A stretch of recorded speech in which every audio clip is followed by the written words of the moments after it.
bring it back to the basics. Yeah, we'll bring it back to the basics. Whoa, we'll bring it back to the basics. Basics in the bass, okay. Wow, we bring it back to the basics. We bring it back to the basics. Kick it basic, and the bass kick. Go, we'll bring it back to the basics. Yeah, we'll bring it back to the basics. Whoa, we'll bring it back to the basics. Basics in the bass, okay. Wow, we bring it back to the basics. We bring it back to the basics. Kick it basic, and the bass kick.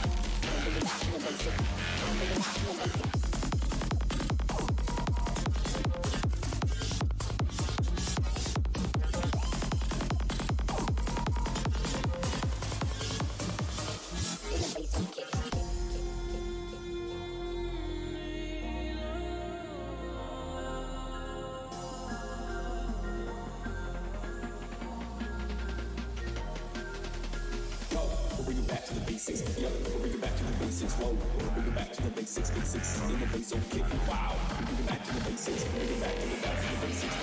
Kick it basic, and the bass kick.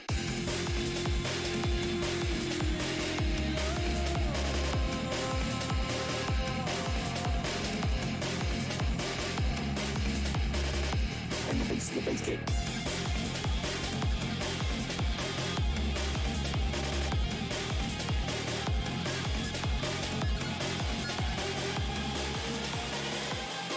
The bass kick.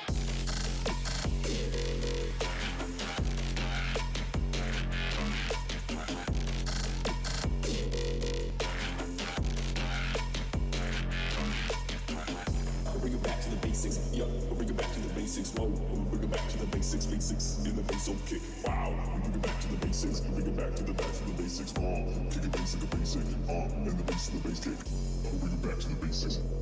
Back to the basics. Back to the basics.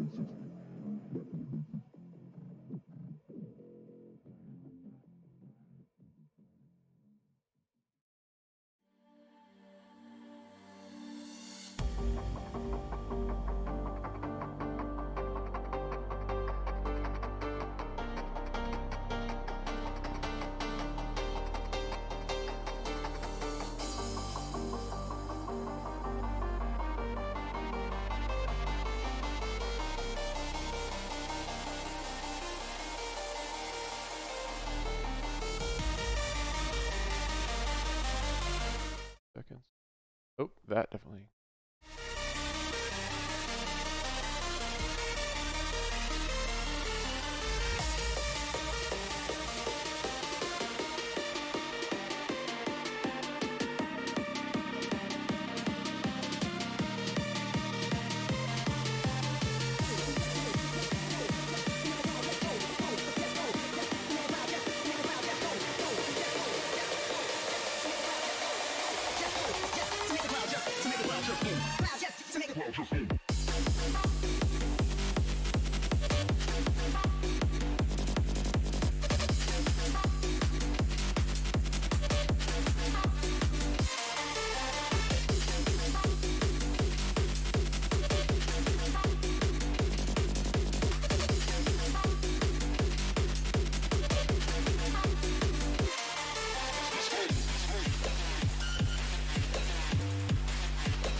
Kick it.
Fuck is up, yo?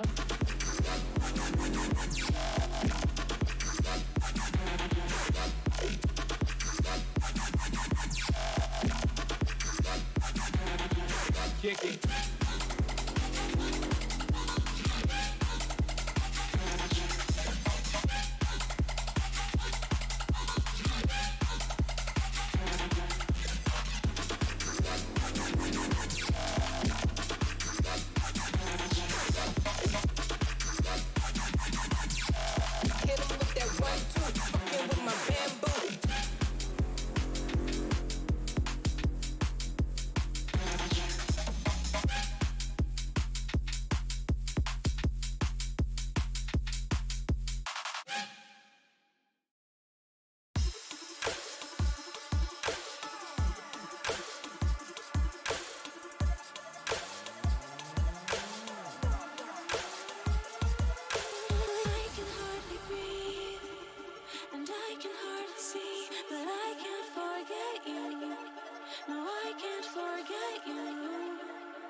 Check this out. I can hardly breathe, and I can hardly see, but I can't forget you. No, I can't forget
Hello and welcome to the Nexus Gaming Series Season 13 Free Agent Combine. I will be your host for these sessions of play. My name is Feldroth, and with me I have co-casting this game tonight, Whereabouts. Thanks for joining me, Whereabouts.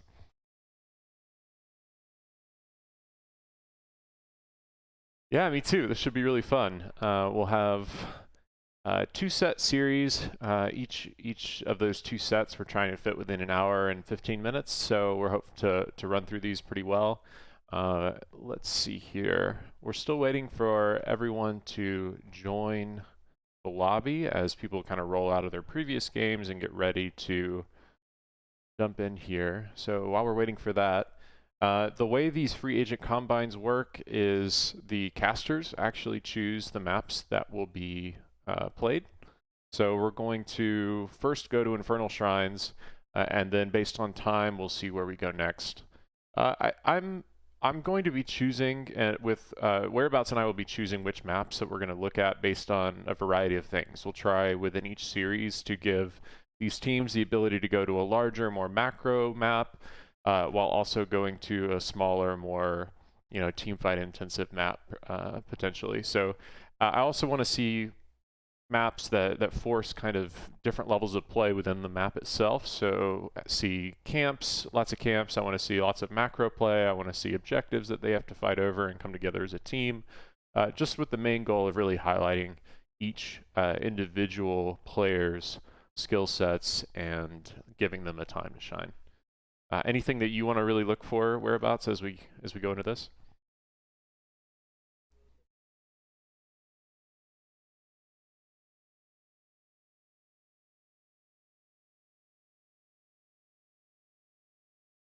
Okay. Yeah. Yeah, I agree. I don't want to go to some of the lesser picked maps on NGS, although I think they're super interesting. We didn't pick Sky Temple just because I think it was statistically the lowest played map last season. So went with Infernal Shrines, statistically the highest played map. It's probably the one that most people are going to be comfortable with, or they're going to see them in an environment they will often use that player in at that point. So we'll kind of see how that goes from there. One other thing I want to mention, the free agent combine tonight is also a fundraiser. So you can type the command !donate in the channel and see the goals and the amount of giving that's currently gone to Direct Relief, which is the organization that is being fundraised for tonight. I actually want to look up and see their mission because I'm super familiar. Emergency medical assistance and disaster relief in the United States and internationally. That's really great. Okay.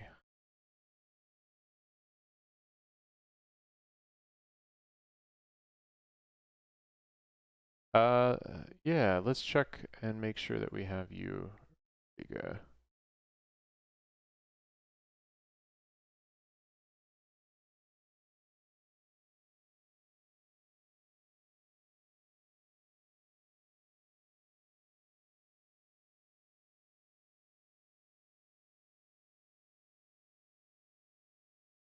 One second while I fix your voice.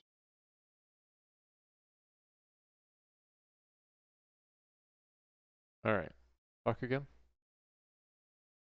So we're just waiting on a few more people to get in the lobby here.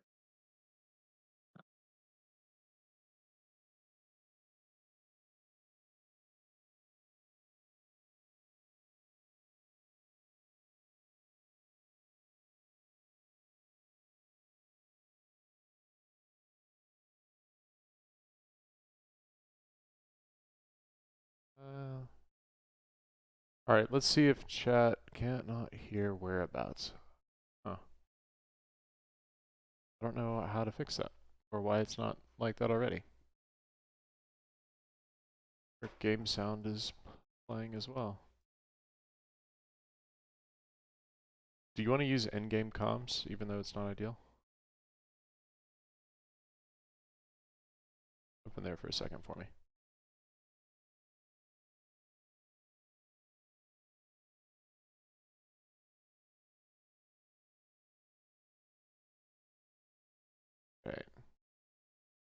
Okay. Let's see here. Try again. Speak again. Are you listening to me here or?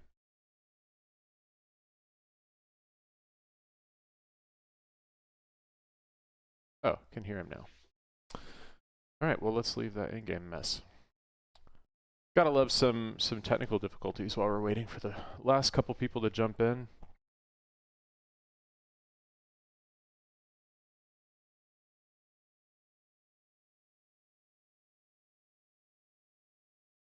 Okay.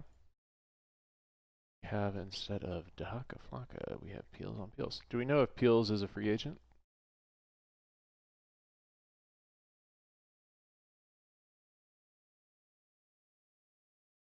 So we have Mischief still. We have Asarin. Pute Holiday. Korsakov.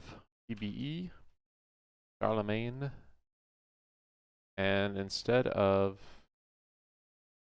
Nope, Venus is here. That's great. Random Task is here.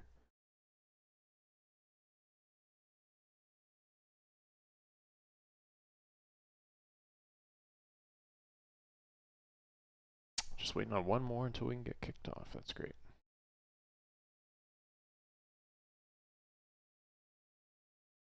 Here we go. All right.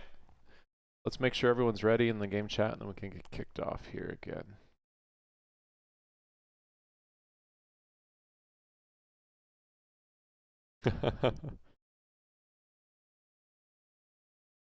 When you switch screen, we heard him. Maybe it's a problem with this screen.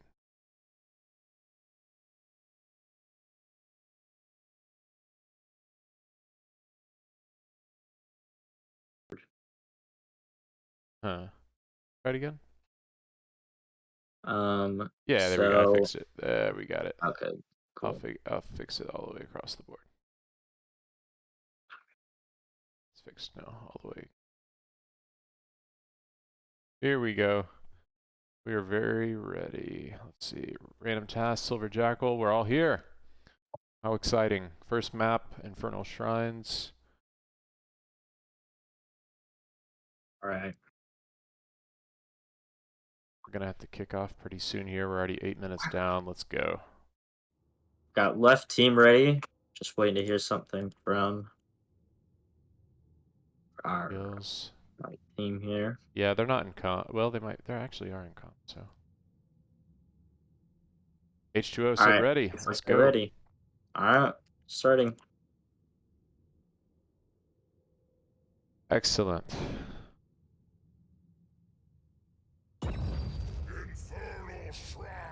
Infernal Shrines.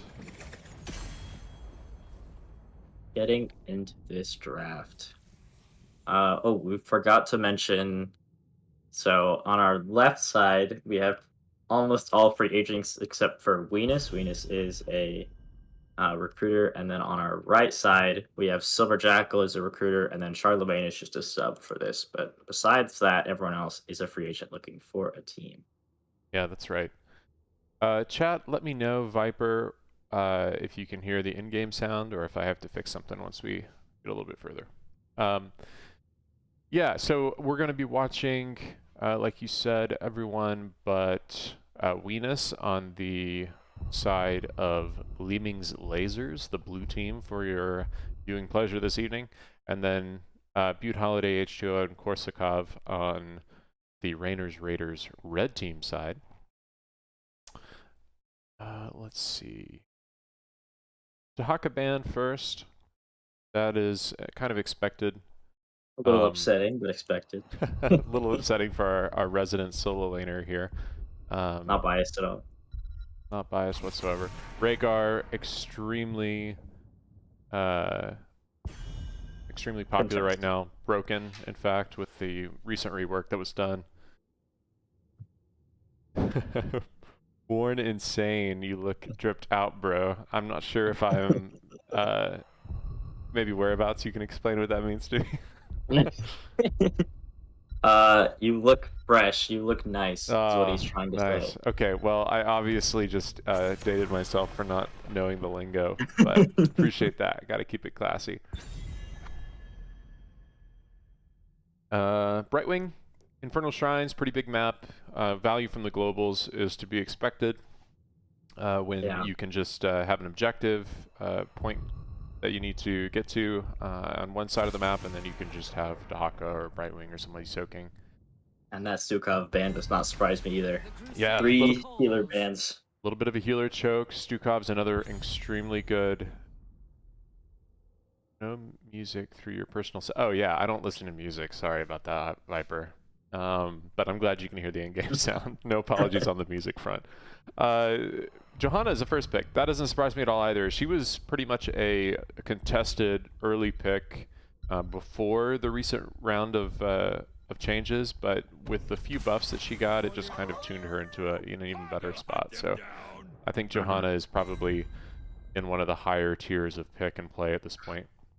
And then Hagar, another great character, especially on this map where you can infinitely spin around that objective, and then Anduin, just an all-around good healer. Just further choking that pool for our Liming lasers on the left side here. Yeah, I think the Anduin is a pretty standard pickup. It's a healer you can pick up early. Has a moderate mix of all kinds of heal types, so it really makes sense in a lot of situations. Kind of a jack of all trades. You have the pull for cleanse, and you have roots and for CC, and then obviously your heal abilities. Mm-hmm. Hagar, like you said, a lot of soak. Yeah. Go ahead. And then we see Sonya on the left side, another great bruiser pickup for this map. And then Liming's a little bit interesting because of all the minions on the point. Bored Insane clarifying what that means, and I appreciate the clarification. I'll take it at any time. Whereabouts is laughing at me for being old and not knowing the stuff. Okay, a little bit of the two sides of the coin here. We have a big tanky guy being banned out in Diablo for Liming's lasers, and then we have Tychus being banned out, a lot of % damage. I think that could be indicative of the type of tank Raiders is looking to pick up here. Yeah, maybe a Stitches. Yeah, Stitches, or you know, or maybe it was that Diablo that really they aggressive. just banned out. Could have been. That makes a lot of sense. End up going for the ETC and the Vala, kind of showing a little bit of a quick pick comp that they're looking to grab. Johanna is not going to be the target at any point though, so they're hoping to get past the Johanna and immediately get onto whatever other damage pickup happens right now in this phase, maybe the Sonya or maybe the healer that's picked up at this point. Mm-hmm. Alright, right now we have free agents on the Johanna and the Sonya. Zul'jin gets picked up along with Malfurion, so definitely gives them late game potential here. Extra CC with the Malfurion, but sustain heals, so if they're going to use Vala as a sustain for the red team and they pick up a burst here, Malfurion could really suffer trying to heal through the burst damage. Yeah. Of the red team here, especially with a quick pick comp. If they don't catch the ETC dive with the root, then it's really going to they're going to suffer trying to heal the dive target through whatever they put out. Artanis is the last pickup. Is it a 4-man Artanis or a 4-man Hogger? That's an interesting pickup at the end here. Yeah, and unfortunately, I think Artanis was the wrong direction for this red team draft. I think you're getting a little bit more of, you know, there's more melees which allow Malfurion to heal better. There's more melees which allow Zul'jin to stack better. And instead of picking up another burst, they actually picked up a character that's going to sustain along with Hogger. Yeah. You know, in the I really think the Malfurion was not the best pickup, and then Artanis kind of played into the Malfurion, bringing them back into a more even draft. Yeah, I totally agree. All right, so this game number 1, you'll see an extension on your screen if you're viewing the cast, and you'll be able to select who you think's going to win. Game number 1, Liming's Lasers or Rainer's Raiders. And I also do want to point out the portrait synergy that we see from the Rainer's Raiders. We've got 1, 2, 3, 4, 5.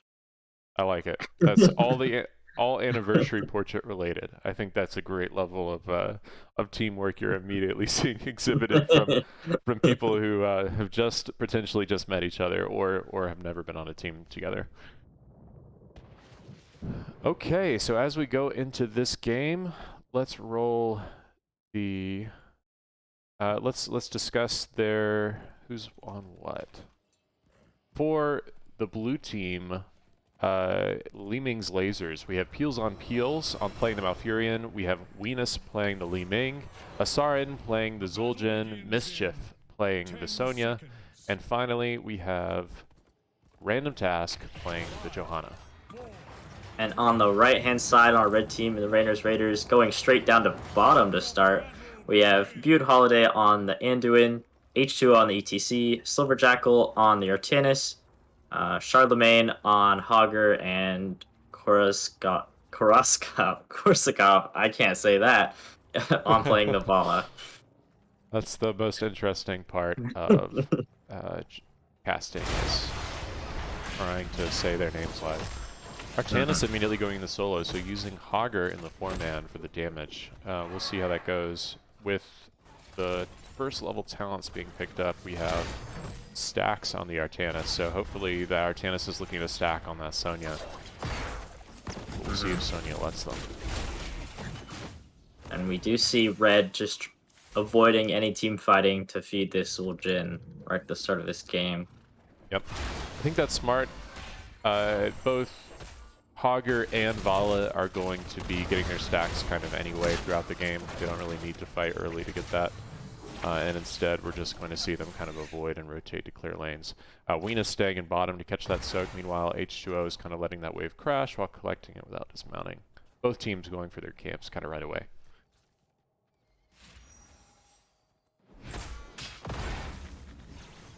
Right.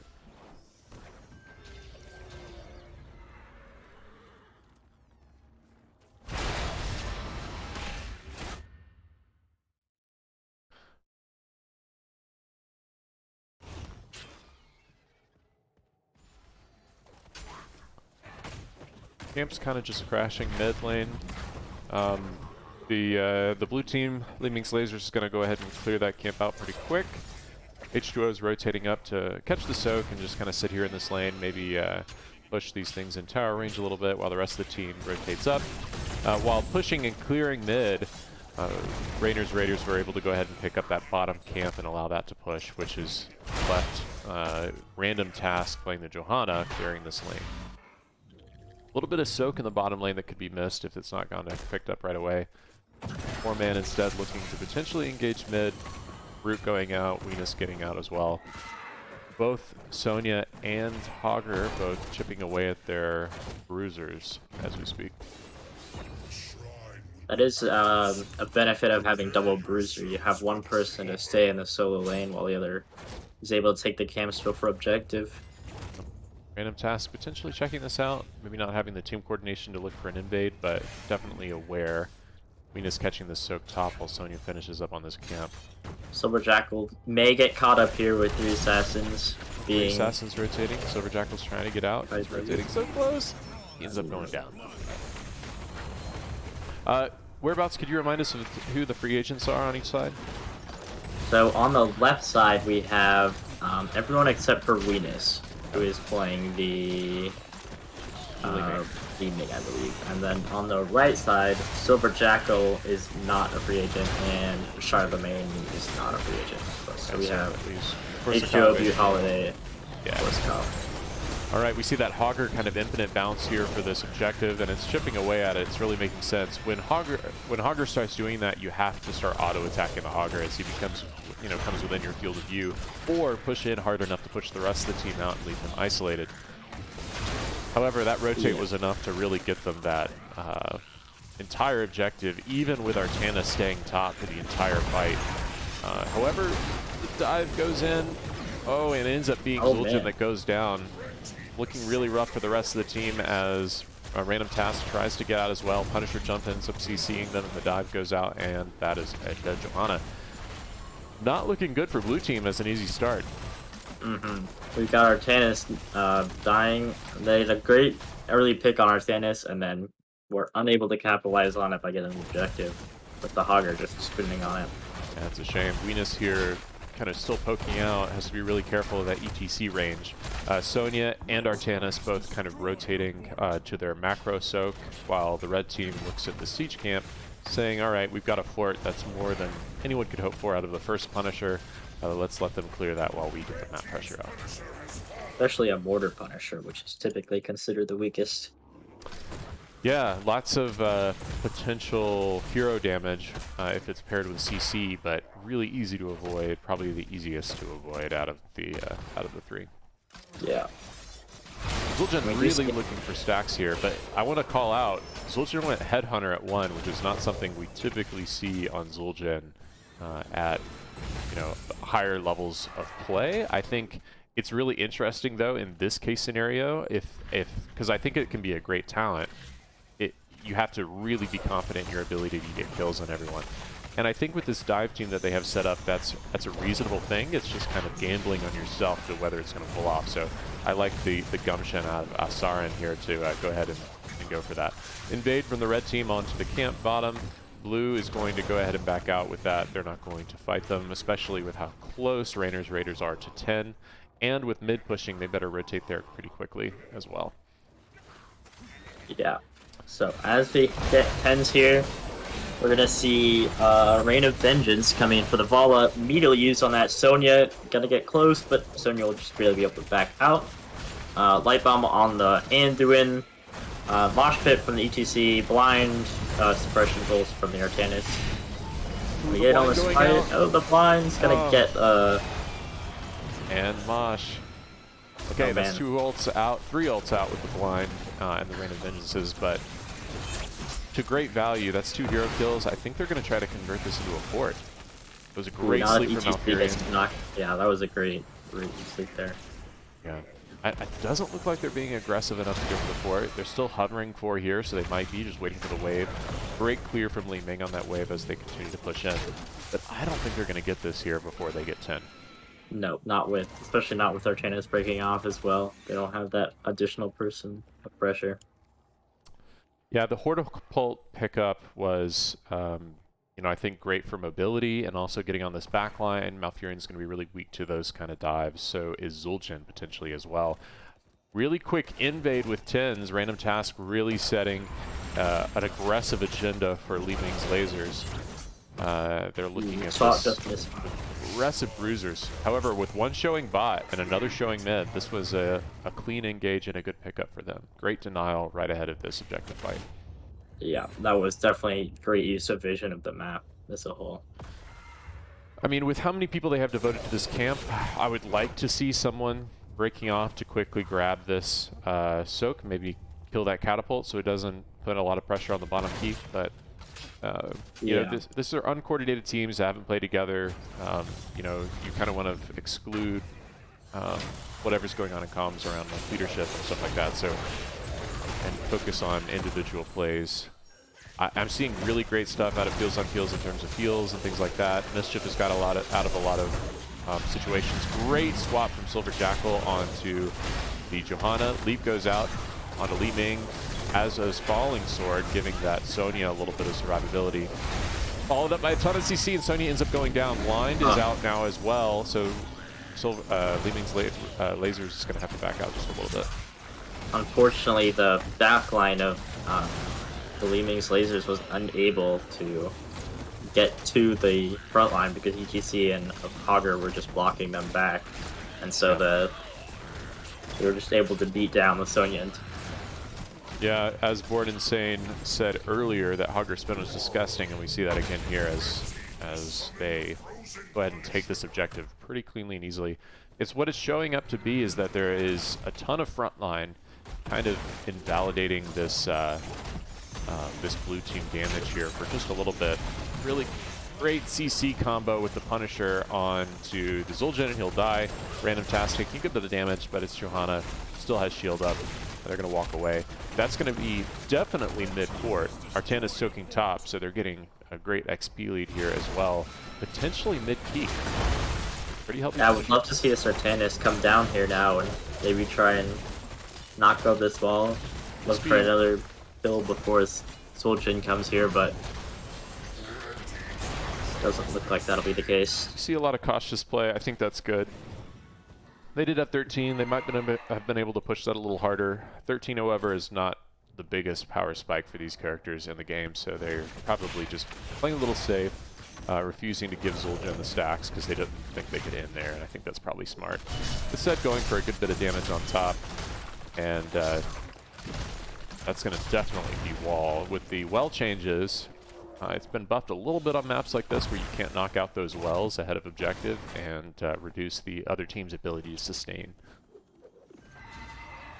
It's still nice to be able to knock over that wall heading into objectives so you don't have to feel like they can just walk behind it. Yeah, definitely agree. Great camp pickups. Leeming's lasers deciding not to go for bottom siege camp because of the lack of vision they had on Rainer's Raiders there for a second. They really need to soak this XP deficit to try to get back towards, you know, the same cadence of the game that Rainer's Raiders is on. Yeah, it does feel a little bit like right now, like they should be fighting because by the time they go into this objective, they're going to be down a talent tier. Yeah, they saw them go bottom, so they ended up taking mid wall, just a little bit of free XP. That was a good call, good capitalization on this other team. However, I would be looking to fight them ahead of 16, and that could be what they're doing here, going in really aggressively to the fort with the red team rotating up. ETC is looking for a power slide, ends up getting it on the Zul'jin. Root goes out, hits no one. Ooh, light bomb with Portapult combo. Pretty strong. Leeming goes down really quickly. Johanna uses Falling Sword, but is it enough? Mischief trying to get out. Great silence from the Malfurion, I think really saving the team as they try to disengage. But the damage from Korsakov on Vala is just really, really strong. And I would say Charlemagne is doing a really great job as well in terms of going into this Portapult and setting it up. Butte Holiday, though, with the great coordination on the light bomb. That was pretty killer. So I think we'll see more of those kind of combos. Light bomb ETC is really good, and also light bomb Hortapult. A lot of great synergy there. It does feel like the Rainer's Raiders are definitely communicating much more cleanly in this game, just based on the coordination of all their CC. Yeah, completely agree. Right.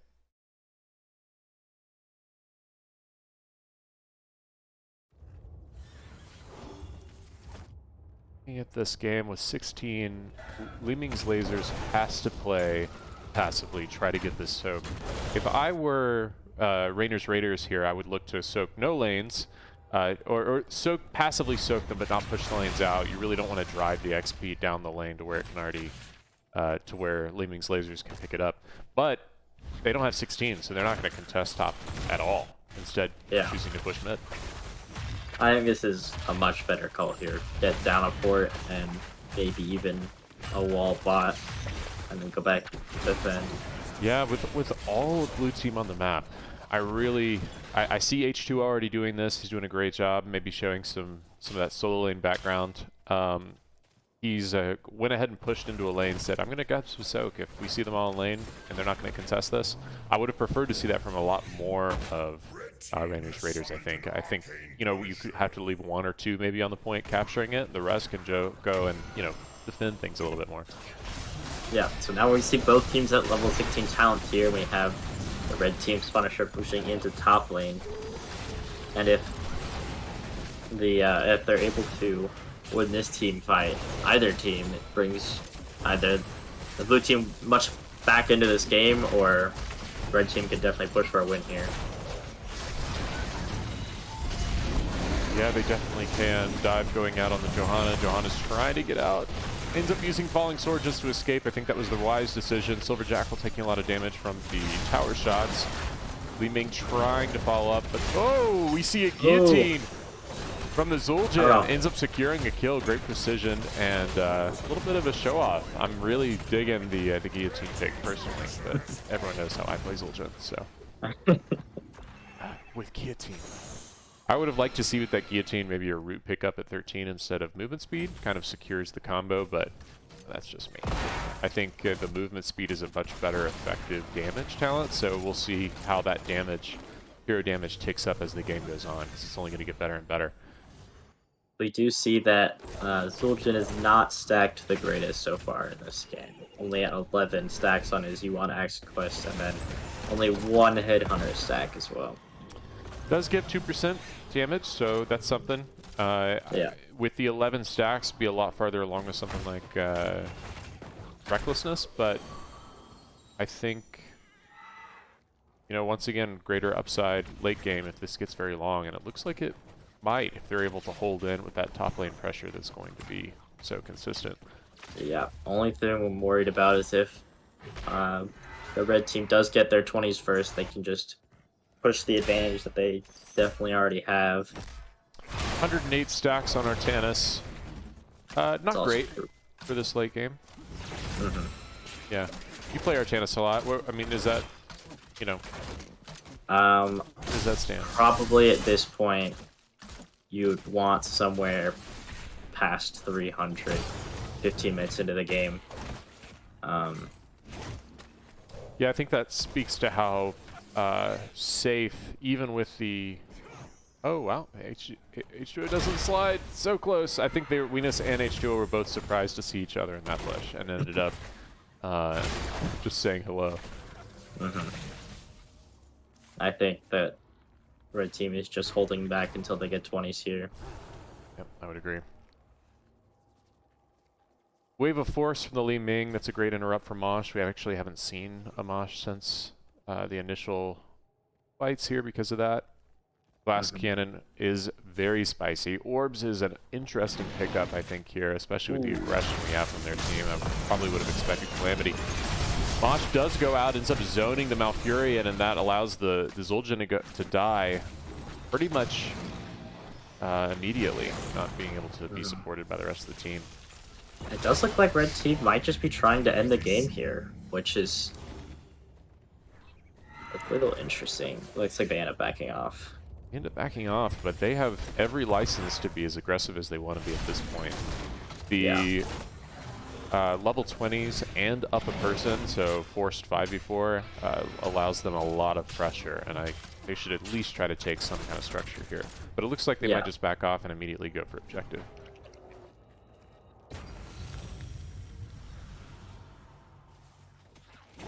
Oh, did you leave the game? Alright, well, I may have very little else whereabouts. We'll see what happens with that. Hogger spinning, kind of setting up on the point. Doesn't even look like Li Ming's lasers is going to contest it.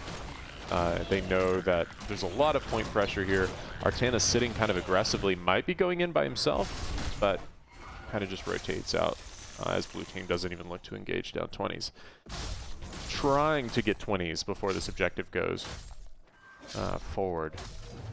And I think they're going to just do it as well. See how it goes. So close. One wave away. I don't think passive XP is going to give it to them in time as they look to push this down mid, or bottom lane rather. Let's see. Broomboy and Viper having a little repartee in the chat. Little friendly banter there between Canadians. Normally you don't see Canadians get so riled up, but here you've seen it here first. They're going to go ahead and go in. This is a frozen Punisher, so they're going to keep locked down. Jump goes out, random task ends up getting hit, uses Falling Sword at level 20, has that cooldown reduction that puts it on a 22-second cooldown at this point. Hogger uses Hortipult, but doesn't time it quite correctly with the... Ooh, Zul'jin ends up going down. Light Bomb goes out, doesn't land. Great Mosh, hits 2, but immediately gets interrupted. Venus trying to save this. Sonya getting the kill on Hogger just barely. They're trying to end up closing it out. It's a kill on Li Ming as well, though. Sonya's going to end up going down, but not before they take out ETC. Random task by himself. A force against many, trying to keep this game from ending. Has 2 katas top that are hitting it. One's hitting the wave of minions, but that's about to stop. Set up on the core. Doesn't look like they're going to be able to stop game number 1 from going to Rainer's Raiders. The red team, once again, looking at Korsakov and H2O and Butte Holiday as the free agents on that team. Don't apologize for the banter.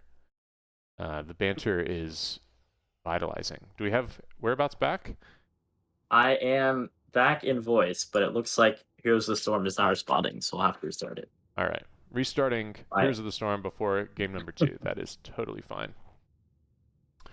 Looking at that game, let's do a quick recap. Oh shoot! It looks like we are running very low on time, so I'm going to get us going as quickly as possible. You have about 40 minutes, right? Yeah, we're doing all right. I guess it is 10:45 instead of 10:15. I don't know why that was in my head. Game number 2. Where should we go? Whereabouts? Where should we take them? With 40 minutes, what were you thinking? BOE is an option. Yep, I like BOE. Let's go to BOE. All right. Be All right. bad. I'm back. My internet decided that it didn't want to work for a minute there, That's okay. I guess.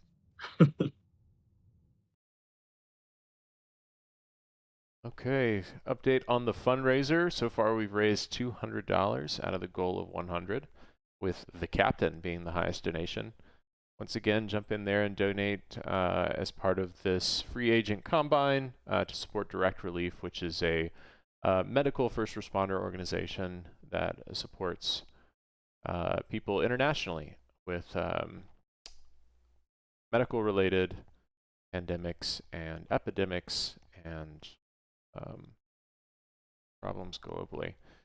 GG coming out from Ratson 1142. Yeah, it was a good series. Game number 2 will be going to Battlefield of Eternity as Whereabouts brings everyone into the lobby. We'll talk for a second around how that went. I really saw a lot of success that I wasn't expecting out of the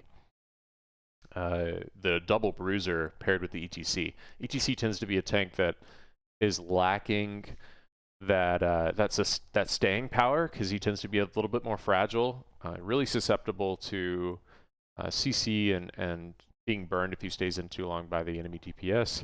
However, I think with the other Artanis and Hogger backup, it provided a lot of ability for the red team to stay in fights in ways that they wouldn't normally have been able to and wouldn't have if they'd picked just a regular like burst DPS. That staying power when it mattered allowed them to kind of create an engine that steamrolled that game pretty early. They won every objective, I think, Whereabouts, right? They didn't lose an objective the whole time. Yeah, I think so. As long as they won the last one, I didn't see. Yes, they won the last one and they ended the game with it.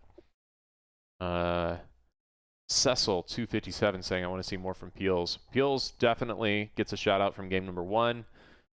Great heals, great roots, great silences as well. Ended up getting, I think, almost whole team silences multiple times, but at least 3 or 4 people every time. Yeah, With it everyone in the definitely felt lobby. like, Sorry to interrupt. it definitely felt like those roots were one of the most impactful parts of that game. Yeah, definitely. Even though Blue Team ended up losing, that was some great play, and definitely stemmed and saved a couple people from getting invaded. Kind of, showing that being really good at that CC on Malfurion can be enough to keep you from having to heal someone in a bad situation. So, Peel's showing a great deal of ability there. Okay, as we go into game number 2. We have the same crew on each side once again for Red Team. Keep looking at Korsakov, Butte Holiday, and H2O. They are the free agents open in this free agent combine for Season 13. On the side of Leeming's Lasers, keep an eye on Random Task, Mischief, Peels on Peels, and Asarin. Those are the free agents available for Season 13 for Leeming's Lasers. Right, we're just kind of setting up the last few things, and we should get going pretty quick.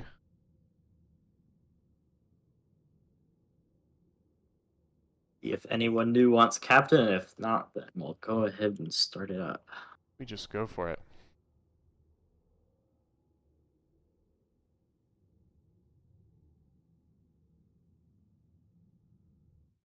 Uh-oh. My bot, which I just added to the channel, just slapped down Demon Seed, so I apologize if you are doing something innocent. I don't really know how it works. So, it allows you to do a command, but not to spam emotes. One message was deleted for spamming emotes again. So, all right. If you are doing something you shouldn't be doing, shame on you. And I'm glad my bot is stopping it. And if you're not, I apologize. It's the fault of my ignorance. All right, blue team is ready to go. Red team, Just wait on them. Rainer's daddies. Almost ready. Retcon name here from Rainer's Raiders. They decided that in the middle, along with their team synergy, they needed to be changed to Rainer's daddies. Is that? I mean, I have the power to change that, so maybe they should just be Rainer's daddies. Maybe so. Rainer's Raiders are ready. That's a fun little twister. All right. All right. Let's get going. Game number two out of our 2-set series. Yes, Samooch. Same poor Demon Seed. He just wanted to post emotes. I know. That's a hard life. Posting emotes. Can't post emotes. Cecil with the harder line. He deserved it. It's funny. All right, going into draft here, we have Battlefield of Eternity. I think this is going to be a little bit different from game number 1, with the emphasis being on the team fight. It's only 2 lanes. The soak's pretty straightforward. There's also a little bit of a formula to this map. So I'm excited to see kind of how the meta shifts and bans. We still see the Rhaegar ban. That makes a ton of sense. He's broken right now with the changes. But we'll also potentially get a few more bans out here, maybe some really good burn. Stukov also going out. He's a meta ban. Anyone that you're immediately thinking of in the solo lane here on this map? I mean, we saw the Artanis last game, so I wouldn't be entirely surprised if we saw it again, especially with the blind and the race ability on a bruiser. And then Dahaka is definitely an underrated hero for this map, just because Dahaka is one of the best solo laners in the game. A little bit of respect here against random task on that Johanna as it gets banned out. Johanna's really great on this map because of the double blinds if you spec into that, but even single blinds is enough to pause a lot of race on Battlefield of Eternity when you need it the most. So Johanna not being a super gankable person either makes it so that they can, poke and delay and kind of harry your ability to finish the Immortal while also allowing the rest of the team to just stay on burn. So almost the same bans here, just a Johanna ban instead of a Dahaka ban. Viper asking, do you team fight or do you race in chat? And that's the age-old question on Battlefield of Eternity. I think we'll see what these team fights kind of spec into, or if they kind of do a little bit of both. Korsakov picking up the Grey Mane right away. Excellent burn on the Immortal. Can be one of those characters you can kind of just leave behind by himself and then keep the 4-man focused on defense if you wanted to. I am a little surprised that it's the Great Mane over the Vala, though, just because of the Vala's prominence in the meta right now. We do see that Li Ming once again coming out of Venus and a Lucio this time. Li Ming once again and Lucio both being picked up. My wife came in here. Is going to give me some cake. That's the best thing ever. Thank you so much. See, cake. Diablo being picked up for Rainer's Raiders along with Tyrande. Great pickup against the Lucio, I think. Lucio could be a really aggressive, really annoying character to play against, but kind of relies on the movement speed of walls to be really used effectively. Diablo is going to capitalize on that and say, if you're going to hug a wall, I'm going to charge you into it. I think for sure. Diablo is already good on this map because there's a lot of tight spaces and a lot of really easy Q stuns to land throughout the entire thing. Li Ming playing being played by is Li Ming playing Venus or is Venus playing Li Ming? That's the question, I think. Venus on the Li Ming for the second time in a row.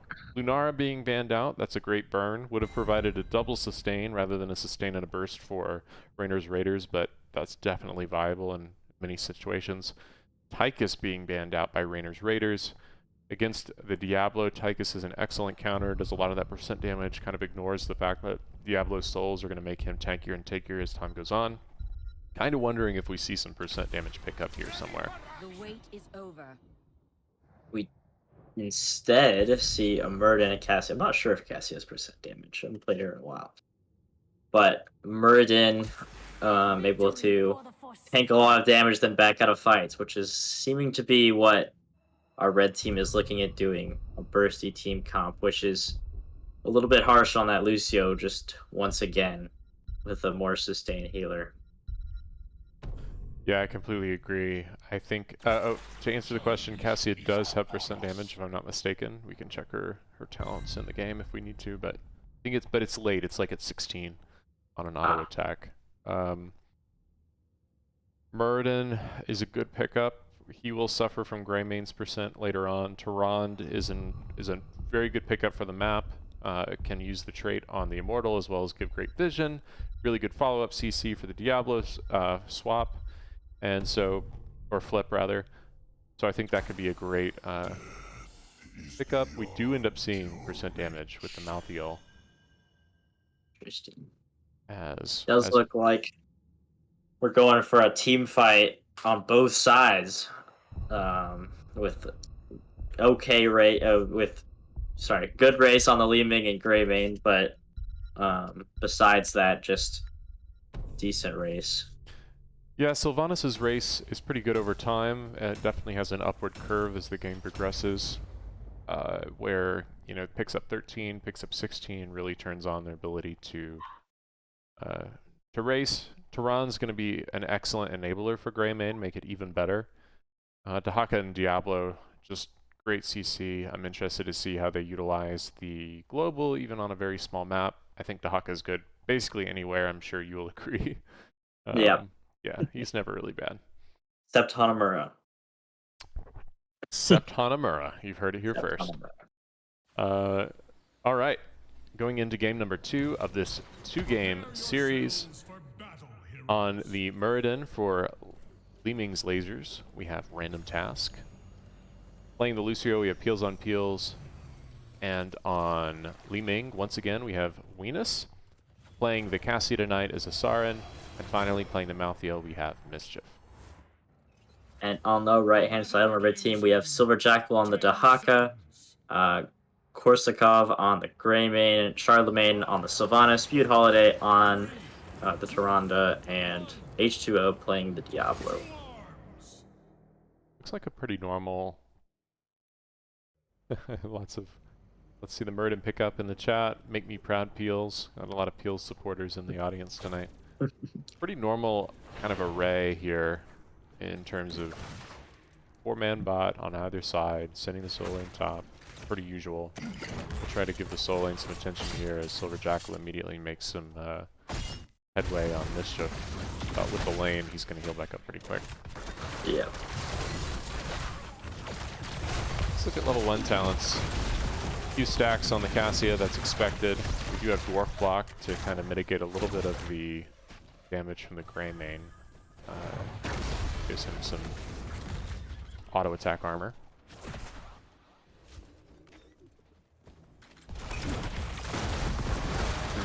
Charge goes out on Diablo, but does not end up landing. The Sylvanas is going to get out. For Ubuntu, Cassia's damage is 1% on all basic attacks, 16, 3% if they're stunned, rooted, or slowed. Yeah, it should be blinded as well, because it's going to get bonus damage. It's very interesting. Yeah, I knew she had some kind of percent damage. It's kind of mixed with an Executioner talent or something like that, you know, provides some extra damage. Random Task, kind of getting surprised. Charlemagne as well. Yeah. Getting that stun on. Are you able to take out? No, not quite. Honest barely gets away there. Holiday going for stun build with Lunar Blaze rather than the Owl pickup at 1, or the auto attack pickup with True Shot Aura. 1 stack already, but that should be helpful as the game goes on, giving some extra range and extra damage. Extra range baseline and then extra damage going up to 150%. Random Task going getting a stun. Lets the engage go out. Lucio goes in aggressively, but backs out. I'm not seeing a ton of, you know, the ability to dive the really weak characters, and that's what you want to see. You want to see the dive immediately go out on any of the free backline rather than the Merv, and I think at this point. Late game, I think they can focus down the Diablo, but I don't, not at this point, right now. I just feel like we do see a lot more life in the blue team this game, focused, able to really push past and focus on a target that the Merv is able to stun. I think that talents will only make that better. Also, I have to apologize. Venus is playing the Cassia. Sarin is playing the Li Ming. I didn't see wrong. that either. You know, and it's interesting because in my head I thought when this game started and I saw Cassia from far away but had Venus's name on it, it's like, that looks like Cassia. But I didn't confirm that suspicion, so shame on me. They did swap in draft, so... That's right. Oh, they swapped, that's why. Yeah. That's why I'm confused. Okay. Venus definitely picked it first, because I remember calling that out. Well, then I don't feel so silly. I just didn't catch the swap, which makes me a compliment. Rayman getting caught by some stuns, but his Diablo's able to take the damage. Ooh. Not enough, though. Greymane goes down as they invade, but is the return kill going to go on Venus? Barely getting away. The Sylvanas tries to dive in, but it's not enough. We also have Dahaka rotating in. Venus trying to get away so quickly. Able to get a solo kill on the Malthael, too. Wow. So that does even it out. So 4v4 with some pretty low heroes for Li Ming's lasers. Rainer's Raiders going to take this opportunity to get a lot of damage out on the Immortal. Yeah. With top pushing, Malthael doesn't feel like he can go in either. This is a 4v5 here. Oh, no, 4v4 with bottom. Ooh. It's going to be a full kill on Diablo. Not enough souls quite yet. Going for the defense and the kill on the Greymane. Greymane tries to turn it around. It's going to go down as well. I'm glad to see them use the vision on the Dahaka bottom to know they can go in 4v4 on the Diablo. Yeah, some quick response time and maybe some catching that the tunnel is out, or they can gauge before Dahaka has the ability to tunnel in. Greymane on his way, but their burn is great even without Greymane with the Sylvanas. They're trying to catch up. It's looking pretty close, but Greymane's going to jump in and try to do extra damage. It's going to be not quite enough. Maybe that one stun that Dahaka pulled off was enough to delay it. No one can know for sure. That was a close race. But it was a close race. Agreed.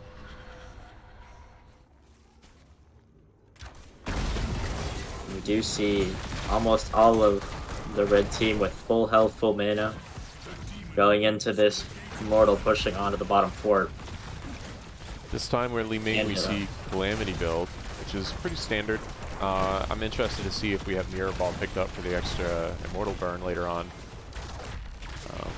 But definitely better against dive with a Greymane and Sylvanas. 4 stacks of the stun for Butte Holiday as she kind of gets that, you know, closer and closer to doing more damage.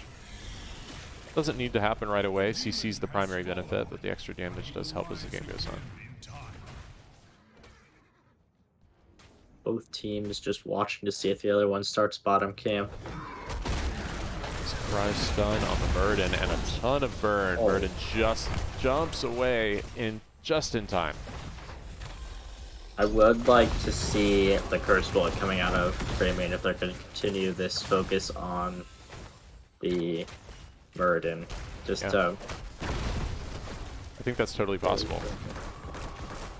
We can see that a Dahaka dig bot, so Malthael is going to go straight for that. Oh, great stun on the Dahaka to save Lucio, as Lucio ends up getting caught by the tongue. However, the dig bottom is going to leave the long waddle, which is going to be done quickly with the Speedy Boy on Dahaka, but the long waddle double top. Very interesting level 7 talent with the Gambit talent instead of the reduced cooldown on basic attacks. Maybe just because they're looking at the one kill and then backing up rather than a sustained team fight. That makes sense too.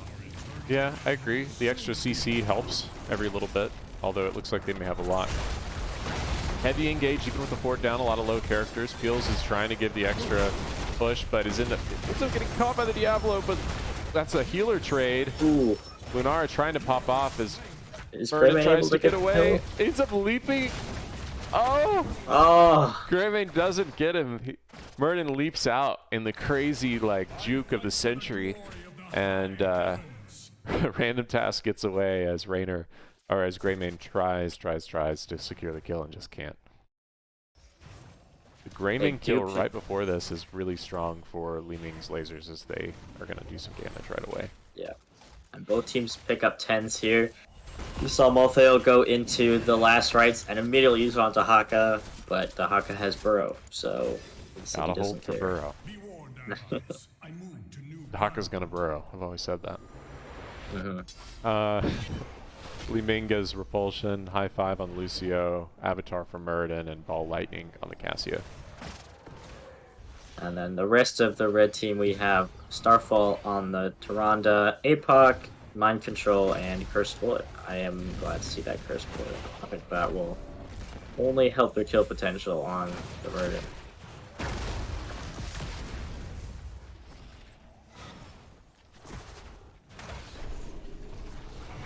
Okay. My Blue team bot's going definitely wins the crazy. poke game here. Yeah, they're setting up and they're not really being aggressive on the Li Ming, so we'll see what that does. Demon Seed, I'm so sorry. I gotta fix my bot. I'll turn it off from blocking emotes after this game and between the next series. So the aggressive dig from the Dahaka along with the APOC combo is going to try to kill the Li Ming. Lots of damage. Cassie ends up going down first, but Last Rites kills the Diablo, who's going to be up very soon, and Murden goes out. Mischief stuck on the backline, though, and is probably going to end up going down. Li Ming cannot stick around, has negative health. Owl territory. Do we see the owl come out? Do we see is the owl up? The owl is up now. Oh, but Li Ming gets back. All right. Very close. Everyone was getting low there. Definitely saw the heals coming in much more favorably for the red team to keep them alive.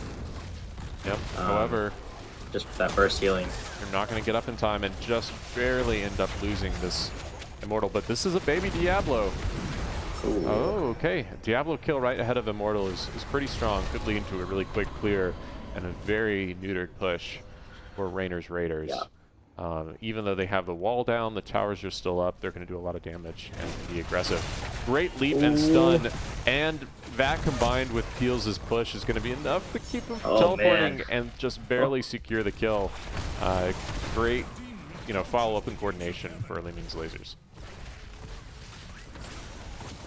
Butte Holiday landing a stun, continuing to stack that quest. Dahaka very far along on enhanced agility. That's looking pretty good. Yeah, especially for this 2-lane, very far map. attack has failed.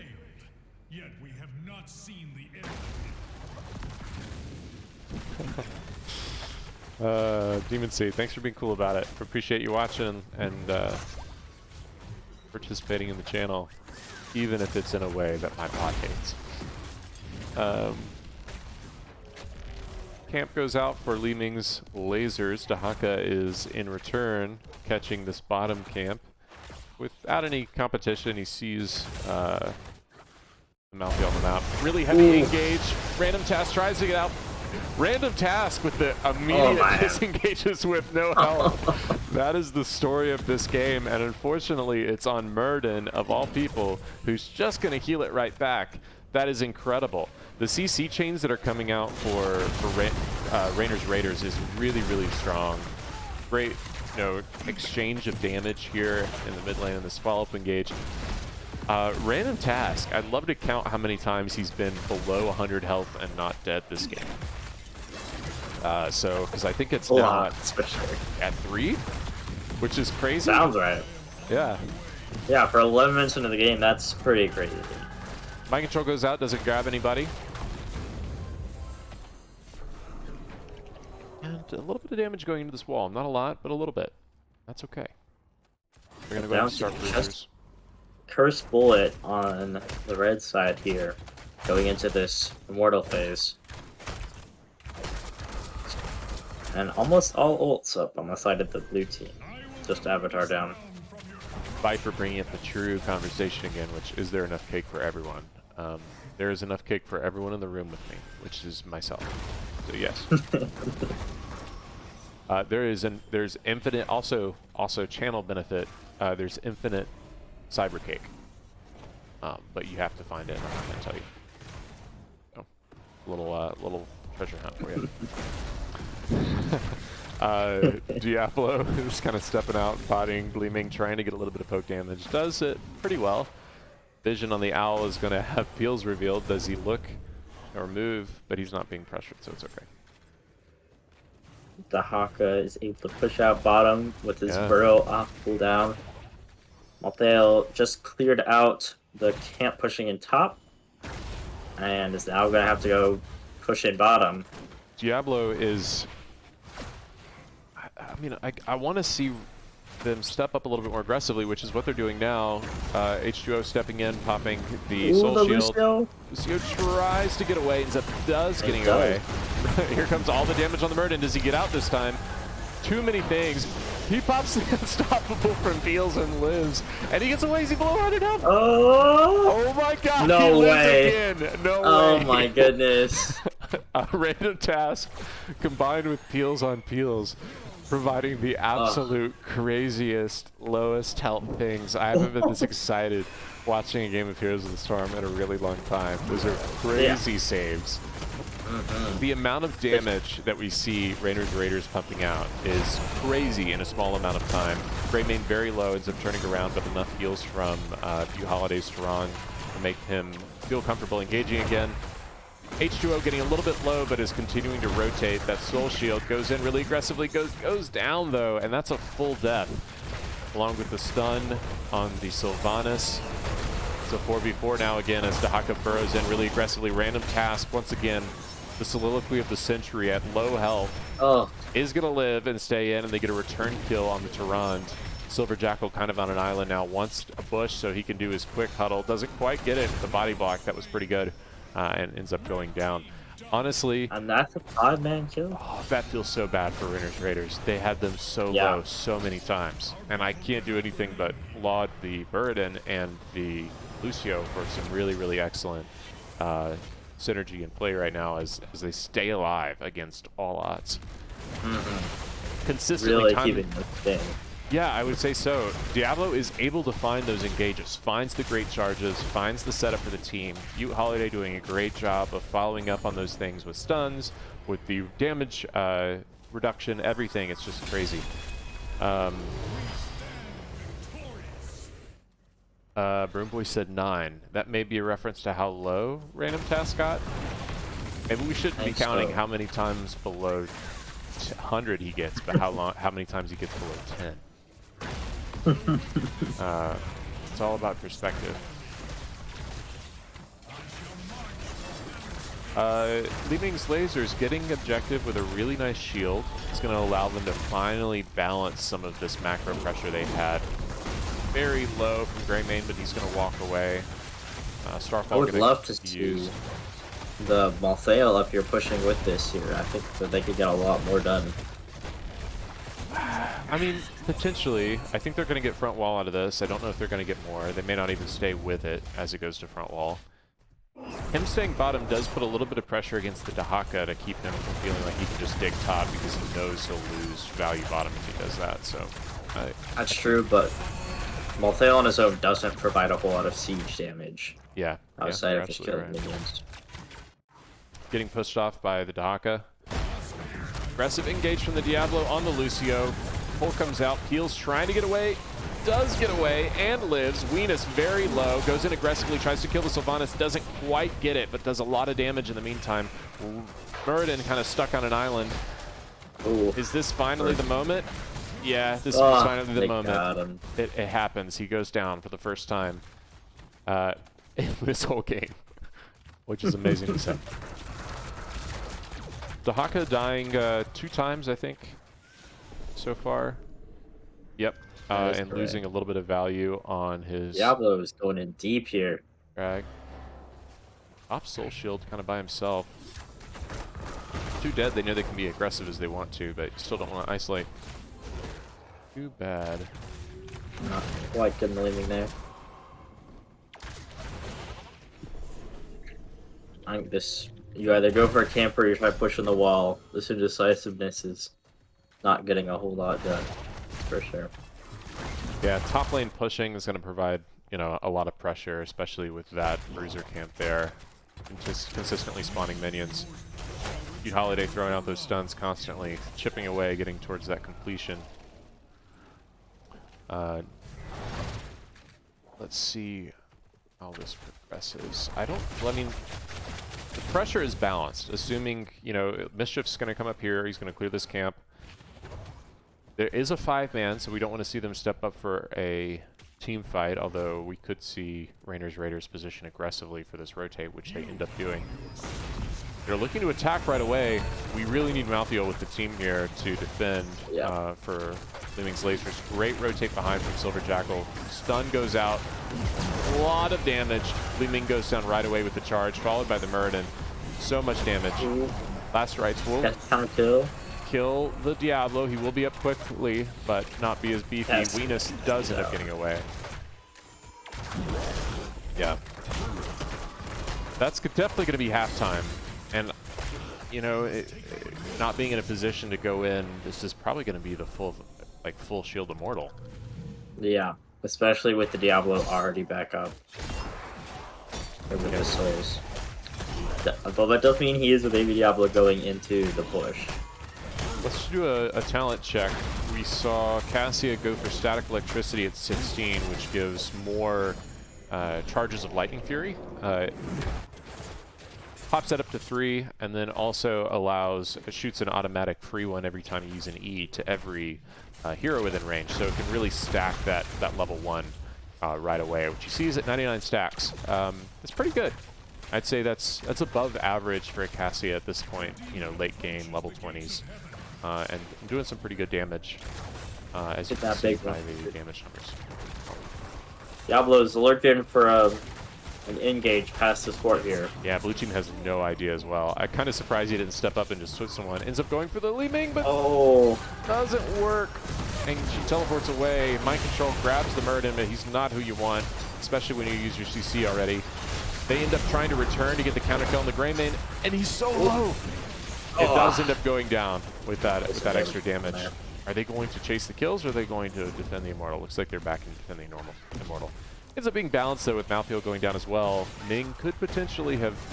The greed could have been too much. Yeah. Despite Mind Control just missing, maybe even planning for the teleport there a little bit to be a next level play. Li Ming does go down. Malthael has returned. His level 20 allows him to come back and make this still an even fight, 4v4. However, down Li Ming, that's a big deficit from damage. Or they're down Greymane, and that is as well. Muradin here kind of by himself, uses Leap to jump in. Mind Control goes out, does not have Avatar.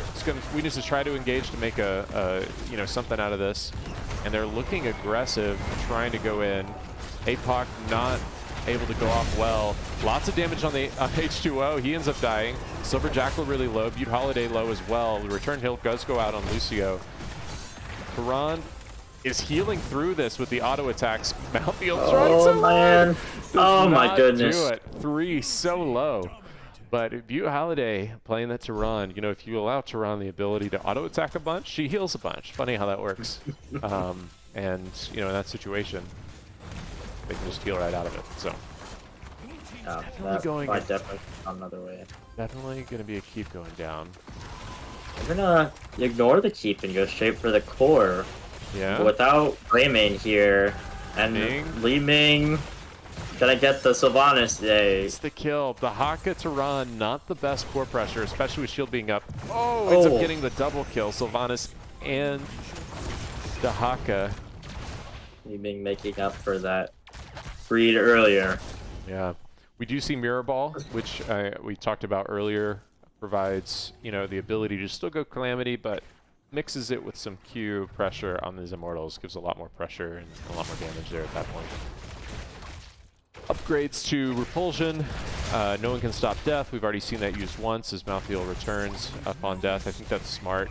Allows him to match a lot of the pressure that killing Diablo and him just coming back right back gives. Infinite Ball Lightning, as well as cooldown reduction for Cassia. Rewind on the Muradin gives a lot more flexibility and a lot more stun potential with the ability to just jump in, reset, give your Qs, and then jump out. And then High 5 upgrade, giving some cooldown reduction as well as the ability to hit enemy heroes as well as your allies. Not as broken as it once was. Used to be bugged. But an interesting talent coming out of the Dahaka as well at level 20, but it makes sense just because they aren't focusing on getting the full team. More is just getting that single target, so getting the silence on a group of enemies isn't as important. Dahaka digging behind, great stun from the Muradin, allows Venus to back up a little bit further. Venus ends up jumping out as well. Greymane digs a little bit farther than he hopes to, doesn't end up catching anyone on the mind control. APOC goes out. Lots of damage going on both sides. Goes on the Diablo. Diablo dies before he's able to secure it out. Cassia. Oh, and they get bottom fort with their camp pressure as well. This has to be full immortal. If Lucio is careful, gets the stun on the kick. Oh. The stun just barely misses there. These high fives from Lucio are saving a lot of people when the CC ends up landing and it's not on him. They're going to get this full immortal, but they have to back soon. I think red team is looking to engage as best they can. Weenus, but with the high 5, and not quite enough. Keels is doing his absolute best to try to secure these kills, but there's just no way one Lucio by himself against 4 people and their healer up is gonna secure it. Mischief does go back before they lose any core damage. This is going to be pushing a keep with full shield. Well, not quite full shield, but really close. And no wall. So I think that is a keep down, but this is not going to be game with Cassia down. Definitely.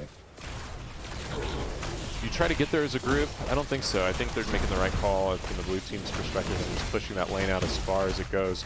Tons of quick damage. Great immortal burn with the Tehran damage. Just forgot what it's called. Vulnerability. Hunter's Mark. Whatever. Armor reduction. Let's see. Ron kind of positioning up. They know that they're on this camp.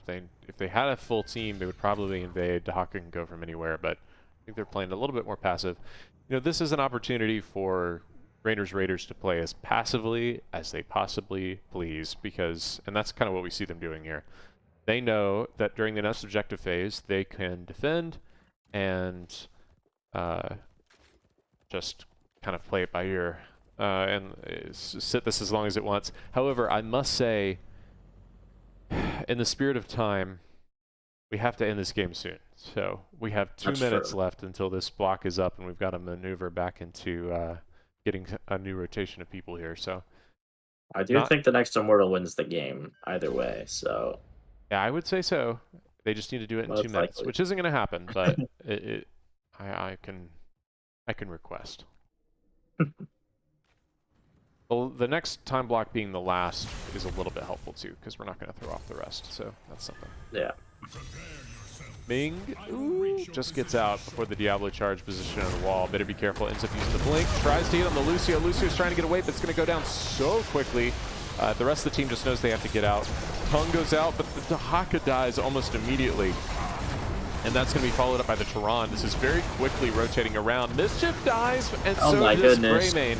Everyone's just trading off here. However, it's going to go solidly in the advantage of Li Ming's lasers as they chase down this Sylvanas, who's maybe trying to save some time. And actually, the Gambit pays off pretty well. Uses mind control, just kind of keeps us going. Okay, alright. He's gonna teleport and walk away. I'm so fascinated by the fact that she's still alive here. Blue team's just going straight for core. Yeah, double damage, pushing for core, trying to end this, doing what I respect the gumption here and the moxie. They're probably doing this just for me. Lots of damage going out on the Diablo. And with that infinite ball lightning, that's enough for him to go down. Sylvanas finally goes down as well. Look at these three Katas on top. The game's ending here somehow. Please. But please. Okay. Evo res too fast on the red side, so now they're gonna go for Immortal. A safer victory. They're doing it. They're trying. It's not going to end up ending here. They're going for Immortal. They're going to bring it to halftime. Lots of time for the other team to catch up. Red Still team 30 maybe seconds looking to on the backdoor. death timers. Looking to backdoor? No. Dahaka looking to backdoor? Threatening backdoor? This doesn't make a lot of sense. Maybe they're forcing the No. end. That would be valiant, and I would appreciate that. It looks. I'd have to imagine that's what's happening with the positioning here. So, Weenus saying no. You are dying here today. You and me. It's gonna be you. Silver Jackal ends up rotating around. This is only halfway though. Sylvanas, Diablo back up. Top lane still having to be defended. Just keeps going back and forth. I guarantee you Wedge is in my chat saying, somebody who's in this game. Lots of damage going out on the Cassia, but she's going to walk away, and the Unstoppable goes out as well. Silence hits. Ends up being a death on the Diablo, but the drag and so does the Haka go down. That's a full loss, I think, on Gambit. And that's gotta be the game there. Yep, that is the Gambit. Alright, Malthiel says, yeah, sure, I'll join you to end the game. Alright, we see the final last stand moment for Sylvanas here. We'll see kind of what things happen. Lots of damage. This is going to be game number 2, going inside of Li Ming's lasers. I'm really glad. Well, 3 people are up. Let's see what happens. They defend as best they can. Weenus low, Mischief also low. Lots of damage. Feud Holiday ends up dying but dropping and doing a ton. Greymane's going to finish out Malthiel. Now who's going to return? Oh man. Muradin is not going to die soon enough. Oh, he does die soon enough. Oh my goodness. No! No way. Save me from this. Save me. First of all, click core, guys. First of all, I'm very proud of Rayners Raiders. The players are doing a great job. You should recruit them for teams and all that jazz. But I'm also try to be very punctual as a person, so this is killing me right now that it keeps going. Mischief taking a ton of damage is returned, but the drag on the Dahaka followed up by the Greymane is just too much. They're going to defend this. Go in the game. Did they try to go in the game? 4 people dead? Back and forth. So, surely this is Li Ming trying. 20 seconds till the majority Li Ming's of their got him people off core once. Can they do it again? Lots of damage. They don't have a healer. Li Ming tries. Oh, too much CC. Too much. Oh, she gets out. She gets out. Oh my goodness. Not over doing yet. the best they can, but that's enough time for Cassie to come back up. Immediate silence goes out. Muradin goes down. That's another kill on the Greymane. That's I saved it. Wow. They saved the core. 40%, 5%, 40%. It's going to be back and forth. Guys, I kind of top. Surely. Well, okay. 2 Katas versus the 4-man. They're ignoring objective. They caught Feud Holiday, who's trying to delay, saying, I'm going to go in. Hey, look at me. Like, Tehran's is a force to be reckoned with. I think you just leave as the Ming here. Saved enough time for the look at the Katas top on the left side. It's a core race with Katas. The shields go down. Oh my goodness. The shields go down. No, they got it. And 9% oh my goodness. to 0%. Wings lasers win game 2. What an amazing, amazing set. This one was crazy. Game 1 was awesome. Really well executed. Great draft for Rayners Raiders. But the back and forth, the repartee, the sportsmanship, everything. It was so great. Okay. I want to point out that the kills were 36 to 24 in that game. Yeah. Absolutely insane. This was a crazy series of series going back and forth. I am so surprised. Level 25 to level 25 on Battlefield of Eternity. You normally do not see this go this long. This is absolutely crazy. Shout outs going out in game around things happening in channel. Just ignore the Tehran, Born Insane says. All right, let's go into the next game. We are going to go into our next block, get a new round of players. So excuse us as we grab those really quickly. We should start right away. We're already 5 minutes behind, but with this being the last block, we're not really have a back cap. So we are fine to play these as it goes. We'll still try to end by midnight though, Eastern. Let's see here. What do we think for this second set? What map should we? Let's go to Dragonshire. I liked that call. I think so. I think Okay. that's a good all-around map. And then we'll see where we are after that. Right. Maybe see what we want to see it more of. Hold ourselves to this for the next time.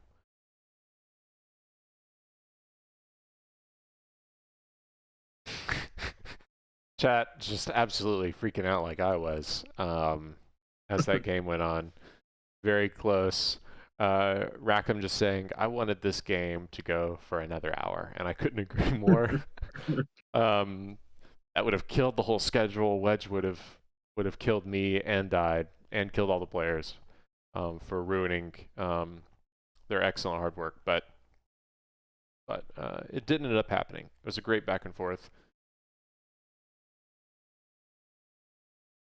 All right, can we let's set up and talk about let's do one last round on who the free agents were for that. And a reminder to use the command !donate to check out the fundraiser that's happening in correlation with the free agent combine.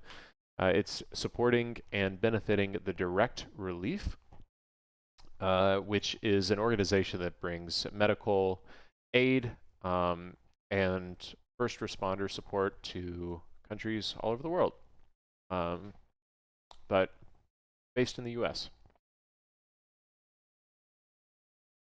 All right, last call out for last team. It was Peels on Peels was a free agent. Random Task was a free agent. Mischief was a free agent. Weenus was not.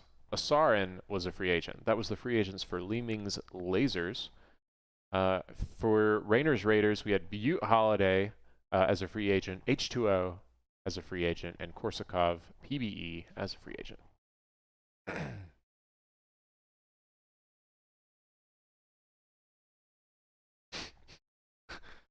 Demon Seed, I can't.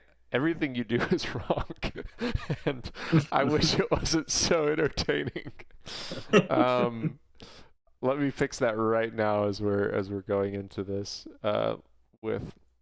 As we're waiting for the 4 people for the blue team this next time around.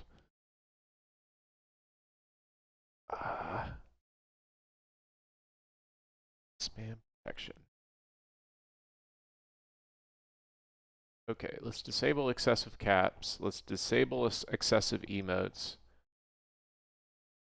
I'm going to disable excessive symbols. You get so many things now. The only thing you can't do at this point is say words and phrases that have been cut out or post links. So, you know, if you can't live without that, then I'm sorry.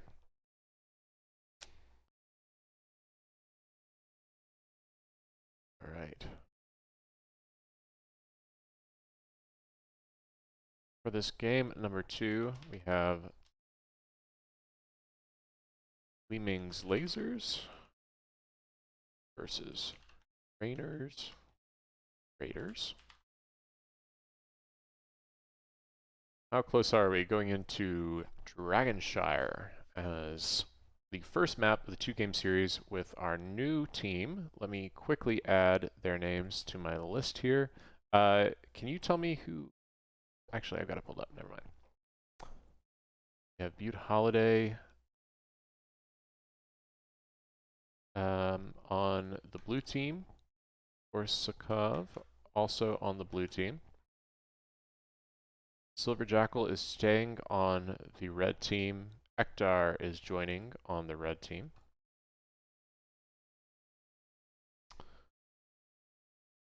SRN is moving to the red team from the blue team.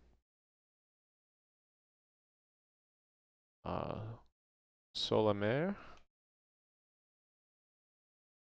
joining red team as a free agent.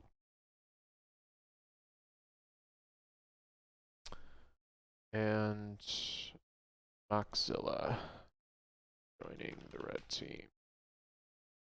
Free agent. I think we've got it all sorted out. We've got quite a few observers for this Oh, game. and my apologies. Ektar is playing as a sub, not as a free agent. I will change that in my Yes. list here. For the blue team, we also have nobody playing as a free agent. Nobody. Actually, No name is his name in game, it seems. okay, no name. Do we know who Lone Wolf is? I assume that is XX Lone Wolf XX. Gonna go out on a limb there and say that. No, Lone Wolf. Oh yeah, you're right. I was just ignoring that. Okay, but 2 and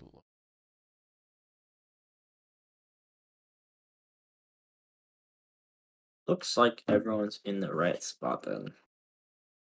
great. All right, that's got it. Everyone.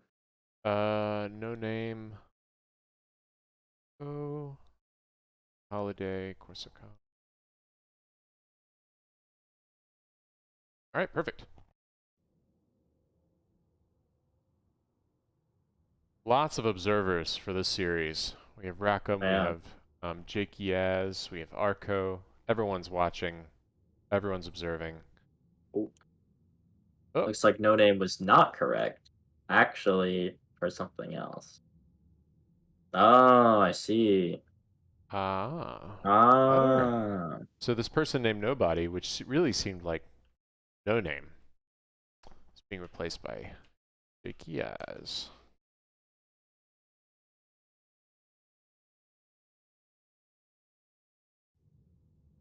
Perfect. All right, we should start here any moment because everything is ready to go.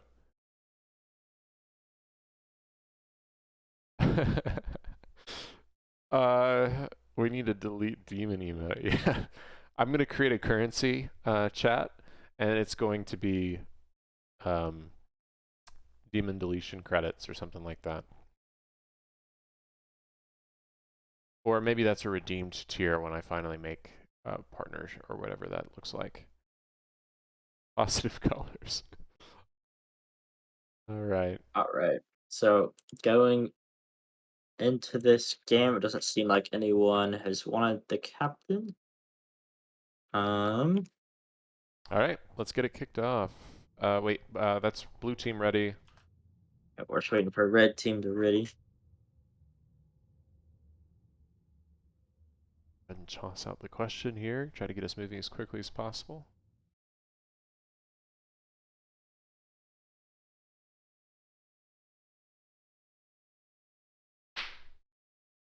And All we got the ready right. from both. Pulling the trigger. Game We are starting. number 1 of the last block of the night for the Free Agent Combine Season 13 in GS. Take a sip here of my beverage. Right. Gonna go over some things real quick. On our left side, we have Butte Holiday, Korsakov, and Botu, I'm gonna say, are our free agents, and then JKS is a sub, and Lone Wolf is a recruiter. And then our right hand side, Ektar is the sub, Silver Jackal is a recruiter, and then Azarin, Maxilla, and Solimer are all free agents. In the chat, Cecil wanting all of our stock of demon deletion credits as soon as they go live. I'll take that into account when I do my IPO. We have pretty standard bans here, as we saw from the last set. Rhaegar being banned out because after the rework, he's got an incredibly insane win rate right now, so maybe just want to take that out as it goes. Also have Li Ming getting banned out for Dragonshire. Li Ming's typically good. Maybe a target ban against someone on the other side. Asarin played an incredibly good Li Ming last set, and that could have been translated because we have a lot of people here. Also, Dahaka being kicked out. This is one of his taken out, one of his best maps. and an instant lock on the Sukov, which makes sense.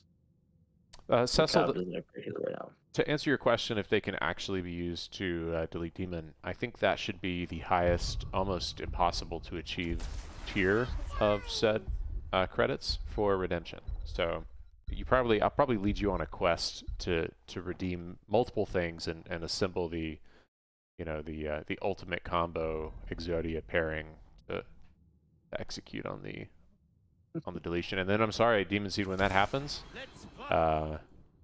you're toast. It's nothing I can do. It's out of my hands. It's into the free market economy at that point. Gotta get like. Wait, say what? You gotta get 5 people to all redeem at the same time. That's right. To destroy the demon. And just like that, we've learned a lesson around how peers groups can delete people, and that's not okay. So maybe I've just talked myself out of it. Boom. Instantly PC points for the channel. Brightwing, picking up the Ektar on Brightwing. I think I just repeated myself twice, but we're, hours into streaming at this point, so I'm gonna say it's okay. Stitches by Silver Jackal. Falstad being picked up as a global for blue team. I like Falstad on this map. Global, being able to overload the points makes a lot of sense. You're able to, go top lane or bottom lane and immediately fly to objective, providing a lot of quick pressure. We might see some strange things being picked up here. We could see a TLV, which is pretty great on this map, surprisingly. Or not surprisingly, if you're very familiar with TLV play.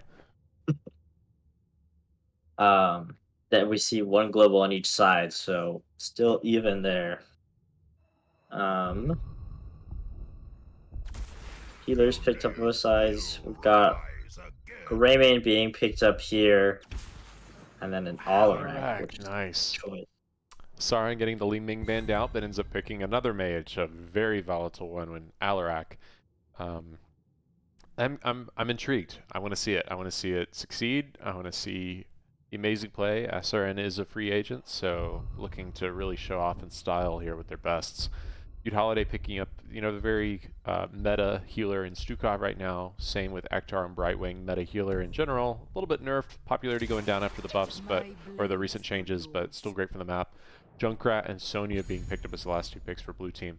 Junkrat also got a, I'm not even going to call it a nerf. It's a change in Junkrat's power curve, which has made him less of an early game threat, taking away the big as at level 7, which allows it to get bigger and only target heroes, and moving that to 13. However, it's still a great threat and an excellent pickup for this map, with a lot of point control and being able to use the roots and the concussion grenades effectively. Also can set up under Anubarak's cocoon, because there's enough time there, which is an excellent combo and a lot of damage if done correctly. What do you think about this offlane ETC, man? I like it into the Sonya, because Sonya relies so much on healing with her spin, and if ETC is able to land the quite easy stun onto a spinning Sonya, then makes winning the solo lane much easier. And I also think he's a great solo laner right now. Yeah, I think he's a situational one, but really strong in the areas where he's strong. And I think against Sonya, that's one of them. Yeah. Them being able to have last pick on this map and counter the solo lane could be really, really impactful for them as the game goes on. Winning this map is really a map of 2 separate games going on simultaneously, and then those kind of games cross over more and more as you see rotates and stuff like that. So what's going to happen here is we're going to see a lot of things go out on top lane between Sonya and ETC, and then the 4-man's going to rotate mid and bot. Battle commencing. Let's start with some announcements here for Li Ming's lasers. We have Lone Wolf playing the Sonya. Bateau on the Falstad. I apologize for my mispronunciation. Jake Yaz playing the Anubarak. Butte Holiday playing the Stukov, and Korsakov on the Junkrat. And on the right side for our red team, we have Silver Jackal on the Stitches, Solimer on the ETC, Azran on the Alarak, Ektar on the right wing, and Greymane being played by Maxima. Hook goes out, dive goes out. lots of things go out. Ends up having the teleport as well for the extra healing. Full in damage on the Falstad, and just a series of damage back and forth on this initial little team fight that happens in the mid lane. Let's take a look at level 1s here, because those kind of dictate the builds that we see. Alarak, I'm proud to say, went Ruthless Momentum. That is the really popular and really effective talent for him right now. It gives him a lot of ability to sustain himself and also provide some extra push later on. Ektar with an excellent rotation up, followed with Sonya, ETC's ability to whittle Sonya down, and like you said, neuter her healing when she starts to spin. They end up getting a pick. Almost getting kill on the Stitches bot, not quite able to get that though. I'm not surprised to see auto attack build come out from Falstad, but I'm worried that might make him really susceptible to things like the Alarak. Great push from Korsakov. Saves him from the silence on the Alarak. If we dodge that Anubarak stun. And then get Junkrat really low. Seeing just how squishy that hero is. He's able to back up. Hook's gonna miss. Teleport goes out, but with Hyper Shift, it doesn't take long for that to be up again. Alarak's gonna rotate mid, pressure, taking the objective, while ETC and Sonya battle for top. I think ETC's gonna win that. Especially without the heal auto attack at 1 for Sonya. I think that was her only sustain. But with W build, maybe she'll win it over time with just pure damage numbers. ETC, the one getting rotated at this point, is going to slide away and escape. Alright, coming up. Sitting here, just waiting, saying, here I am. Doesn't grab the pull correctly. So close. ETC ready to dive in, but afraid he would die if he ends up doing it, so opting out. We do see Stitches falling in the bottom line. So close. Fortunately missed that. Yep, Alarak going in top, securing. Just barely missing the silence again. Here. Anubarak just rotating into time, getting the Alarak. Any sadism? A little sadism. That ends up going down. Once again, Alarak going with the meta here, hitting an enemy hero with abilities 3 times, gives a buff to that sadism. It's a good way to sustainably stack it as the game goes on. Anubarak trying his best to keep them from channeling, and ends up successfully pushing off the Stitches. Now, let's talk for a second about their burn here. Greymane, excellent burn. Alarak, not so much.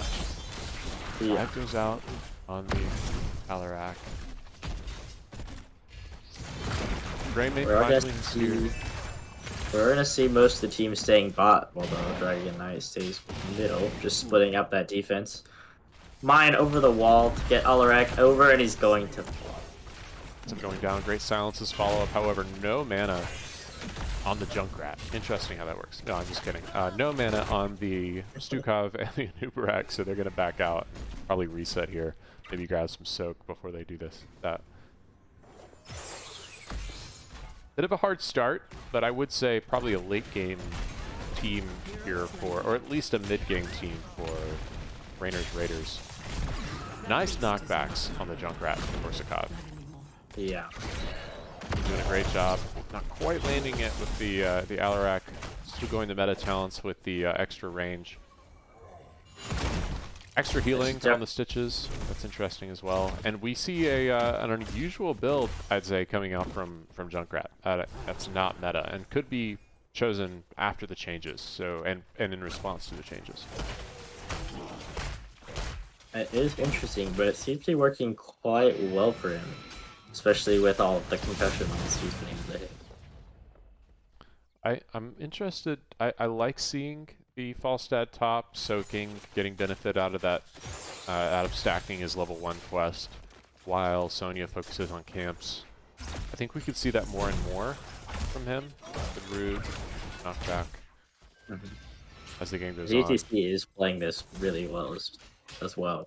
Yeah, Solomare playing that ETC, really never, feeling threat, feeling in danger. Dive goes out on the Alarak. Alarak ends up being able to walk away just fine. Silverjackal providing a lot of space as well. Great silence, stopping any follow-up from the Raiders. Tens come out just barely ahead of the time for Leeming's lasers, but instead they go in. Junkrat's bomb goes out right away. Most of the team not having picked up ults. Another chance to prove yourself worthy. And in that short time window, we have 10s for both teams. For Leeming's lasers, we have Gust on the Falstad, Leap on Sonya, Cocoon on the Nubarak. As we just saw, we have the Riptire from Junkrat and Push, Shove from Sukov. On the other side, we do have that Gorge. And then we have Counter Strike from the Alarak, Curse Bolt from the Greymane, Blink Heal from the Right Wing, and a Stage Dive from the ETC, which makes sense for a solo lane ETC, especially with all of the Quick movement kill on the abilities. Greymane. Ends up isolating and pulling the... that good rotate ends up securing the kill. Excellent stage dive on the backline. Silver Jackal choosing to gorge the Nubarak, which is fine, but as an isolation tactic rather than a kill tactic. Could have been making the best out of a bad situation, and actually being stuck in that said bad situation right now. Lots of slow, lots of body blocking. Maybe that helps him. The team has rotated. Ektar is trying to get teleport, does have it up now. Teleports in, heals him up. I think that was a classic example of Junkrat providing a little extra help there. Greymane's going to rotate mid and stop that channel from happening. Meanwhile, bottom lane, blue team gets pushed off. Top lane, however, Solomare, once again showing why this is a favorable matchup for ETC, securing that kill on the Sonya, playing really well. Junkrat is dead here. I think he's at 50 health. Yeah. 50 instantly dies. Almost as if the mere inertia from exiting Stitch's tummy was enough to... It actually was, I think. I think it was. Making some space. Oh, and it's just enough. Pulling the Gust out from Falstad. Great space made by Asarin there. Letting Greymane capture this Dragon Knight. That is a really weird mechanic, that the Stitch's Gorge doesn't do damage until it ends. Yeah, that is interesting. I wonder... I mean, I guess it doesn't matter if it's on entry or exit, so... Not really.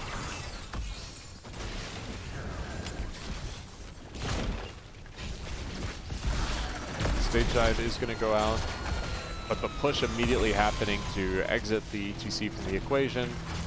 Kick's going to hit Falstad, and they're going to rotate out. I think they're able to defend this with a great deflect from Alarak.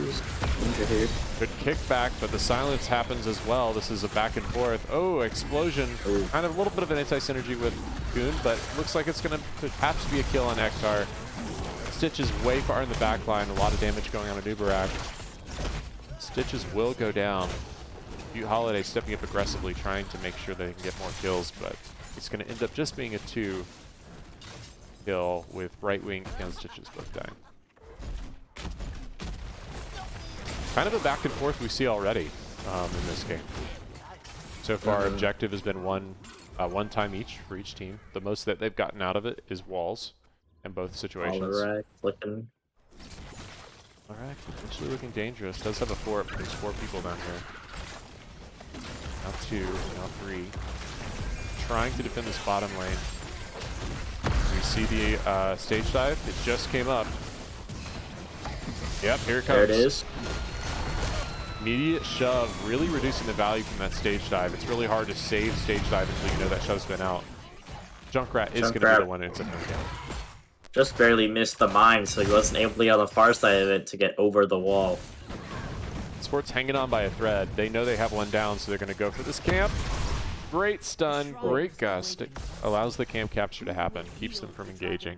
Dude Holiday's going to go back and take this opportunity to get some mana. Alarak not there. Probably would have been enough to secure the kill, but Jake Yaz is able to get out with a burrow just at the right time. They are going to grab this camp though right away. and provide some extra pressure bottom. I think bottom's going to be a trade out once this camp comes through. Unless Gleaming's lasers can defend here pretty quickly to top, so I'm not sure that that'll happen. A lot of damage going out on ETC, but he gets away. Riptire ended up using probably a little bit of a clear. Ends up, nope, team fight. Does a lot of damage on Brightwing. Brightwing will heal that pretty quickly. Uses her cleanse as a heal as well. You still see 2 top, so pushing in on that top fort. So I would like to see them just looking at maybe trying to get this fort down. Yeah, I would push the fort down as well. Yeah, I agree at this point. They're gonna ETC stage diving bot to get out of danger top. This is now a full Except they 5-man didn't bottom use against a 3-man, so it's a really strong overload. Oh, EGC trying to get the kills, doesn't. I think they're going to trade top for this, though. Yeah. You know, with how low bottom fort is, oof, Sonya very low. That's going to get knocked over. Top's going to get knocked over. This could have actually been an advantageous trade for Gleaming's lasers. Out of that. I think it was, with no deaths there. No deaths. Unless... Top does end up going down. Bottom is hanging on by a thread. We knew that they were likely going to trade with those camp pickups. Stitch is in a very aggressive position. He gusted. Now the gust goes out. Right wing got cocooned. This means that... Oh, no one's on middle to grab the objective. Oh, Ektar's going to try and stall it here. I think Ektar does it. I think he's going to get it. But I don't know if he gets out. He does Oh. with blink kill. Oh my goodness. Play of the game right there. Maybe. We'll see. Contender for sure. Ektar doing a great job showing off his stuff as a sub.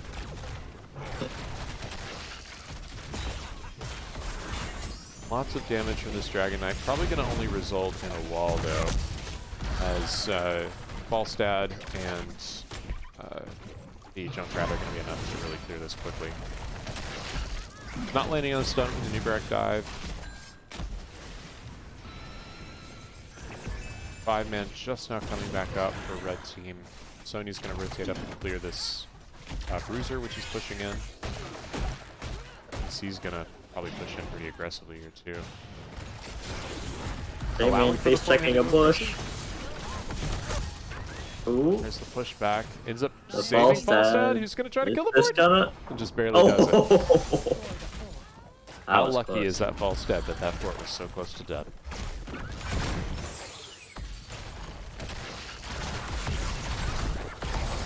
Okay, Gorge goes out on the Anubarak. Probably someone who maybe just used dive, and that's why that went out that way. Ton of damage. Lead on the Sonya is really strong. Line. 20 HP on the Brightwing. Oh, the Brightwing gets Not away going with the to poly, die. saving him from the damage. That's pretty great. Feud Holiday trying to get the kill, but just can't secure it. So it ends up being a 1-for-3. Alarak is going to have the sadism reset. Very valuable. Maybe 1v4. Oh, tries so hard. Ends up not getting it. Oh, Falstad got the Brightwing. Yes. Well, 2 for 4. Head stuck around. It's going to allow Raiders to balance this game out a little bit and have 2 forts apiece. I think they go straight for trying to get top 4 here to even that out. With a good 15 seconds till anyone will be able to do anything about it, but... they decide against it. Goes out, just kind of throwing it on cooldown. You know, they call it fishing for a reason, because you never know what you'll catch. If you never throw the line, you'll never Prepare catch a fish. yourselves, heroes. The shrines will It's soon another be one of active those, like, again. beautiful, cliche sayings that I'm going to tie to hot. Mm-hmm. Showing off your old man ways.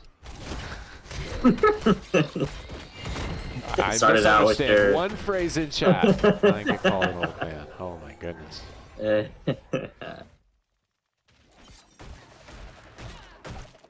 Gleaming's Avenge lasers my looking for 20. We'll get Earn it soon. power. Gorge Destroy on the your enemies. Stukov, and the entire team Much damage appears. to pull, and the gust comes out just a second too late. ETC's going to try to capitalize on And a that. stage Does it dive. really Well, the well. entire Stage dive team. improvement at 20. Leap goes out. Pull grabs the Sonya. Sonya's trying to get away, but the poly slows him as well, and that's 2 down for... Oh. Oh, and the Riptire comes out before the Riptire. level 20. No. Yeah, it did. Before You're you- right. before you- You're absolutely right. Just before he picks up the level 20, which allows him to have an immediate cooldown when That hitting. would already be off cooldown. Yep. Shame. And they do get the Dragon Knight here. There is still camp pushing in top. Excellent pull, resulting in a Junkrat kill. That's 3 down right now with a Dragon Knight. They're going to readjust the Dragon Knight to push bottom. Top is providing pressure, so that's something. But if they're able to get enough value here, perhaps secure another kill, this could definitely be game. Yeah, they're definitely just trying to. They're just like, well, let this keep go down and then defend on the core here. 16 Although Dragon Knight is still full HP. We have percent damage on the fall stat, and so using that attack speed, it is able to burn pretty effectively. Gus goes out, allowing him to step up and maybe secure a little bit of delay. Great there. lead from the Sonya, and Into the a follow from the stun. core is huge stuns. Lots of Gets stuns. forged, lots of silences as well. That Dragon Knight's still chipping away at the score. I don't know if it can make it. The team's so low on both sides. Butte Holiday getting pulled as well. Shoves 10 seconds Greymane for in. Junkrat. So close. Ektar's getting some great heals Two out. kills. Lone Wolf spinning around, trying to get some heals. Ends up getting silenced. Anubarak goes in for the stun. We have ETC just wailing on the Junkrat's core at this up point. with the resets on the tire. Oh my gosh, resets on tire. You're absolutely right. Here it comes. Second one out already. Here comes a third. third one? I don't think it's enough, though. This I team's don't just think too it's healthy. Oh Yeah. my goodness. So much damage at the last possible second. But it's not quite enough. We see Raiders Raiders taking game number 1 out of the 2-game set for this Free Agent Combine Season 13. What a good game. What a good game indeed. Stukov and Brightwing. Ektar putting out a ton of healing. Stukov was staying up on that healing all until it kind of spun out of hand. Once they started getting their kill combo off, there's not a lot a healer can do to show off those healing stats if they just die right away. But a lot of the stuns and the silent setups were pretty nice, and the shoves right out of the teleport. Ektar says, "All I can offer is a fire in the hole in this trying time." Junkrat screaming fire in the hole over and over again. Junkrat doing a lot of damage. Highest in the game. That poke Maybe damage is supplemented pretty by consistent. that Riptire like 4 or 5 times at the end there. You're right. It was probably even with the Greymane, and then got 11,000 right at the end with those fire in the hole succession resets on Riptire. Falstad ended up getting a lot of soak, leveraging the global well, but not to be outdone by this ETC, who was also leveraging a global and playing extremely well. Solomare going 6-0, highest kills in the game, no deaths, only one with no deaths. Pretty amazing. It was a pretty good offlane play coming out of the ETC there. Absolutely agree. All right, for game Getting out of situations and stuff. number 2, I think we go to Braxis. Braxis? Alright. I think we do. Braxis holdout, not the outpost. Braxis holdout. Please do not select Braxis outpost. Although that'd be interesting and fun.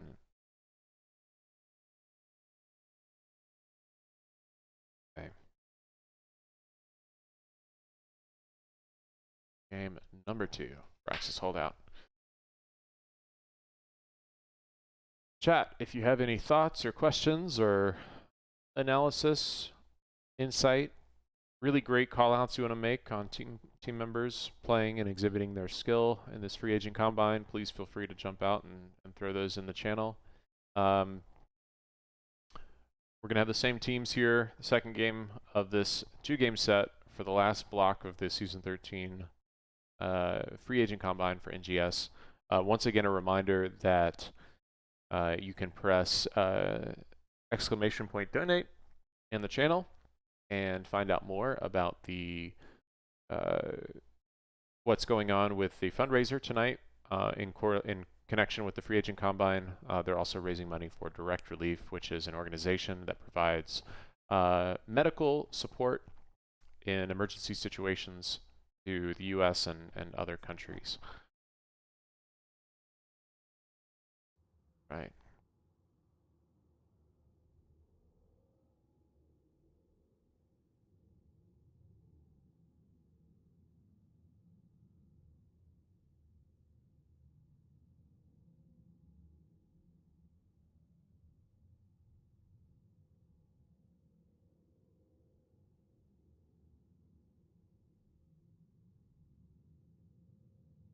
number 2 looks like ready. Holiday with the plug for Feljoth Cast. I appreciate it. Making up for my inability to be a selfless promoter.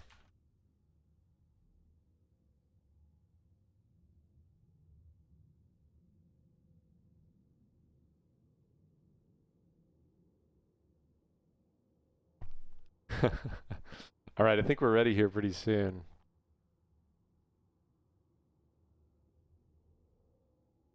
Good holiday streaming as well, doing a point of view stream. Appreciate the support. Yeah. I don't know. Were you throwing? Maybe at one point you got hooked. That's hard to call that out. Let's see here. I think we're ready on both sides.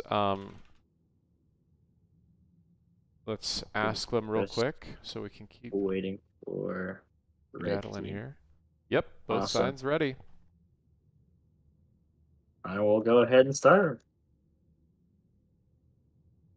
All right, Leeming's Lasers got first pick for game number 1. We're going to give Raiders first pick for game number 2. As we move into Braxis Holdout, second game of our 2-game set.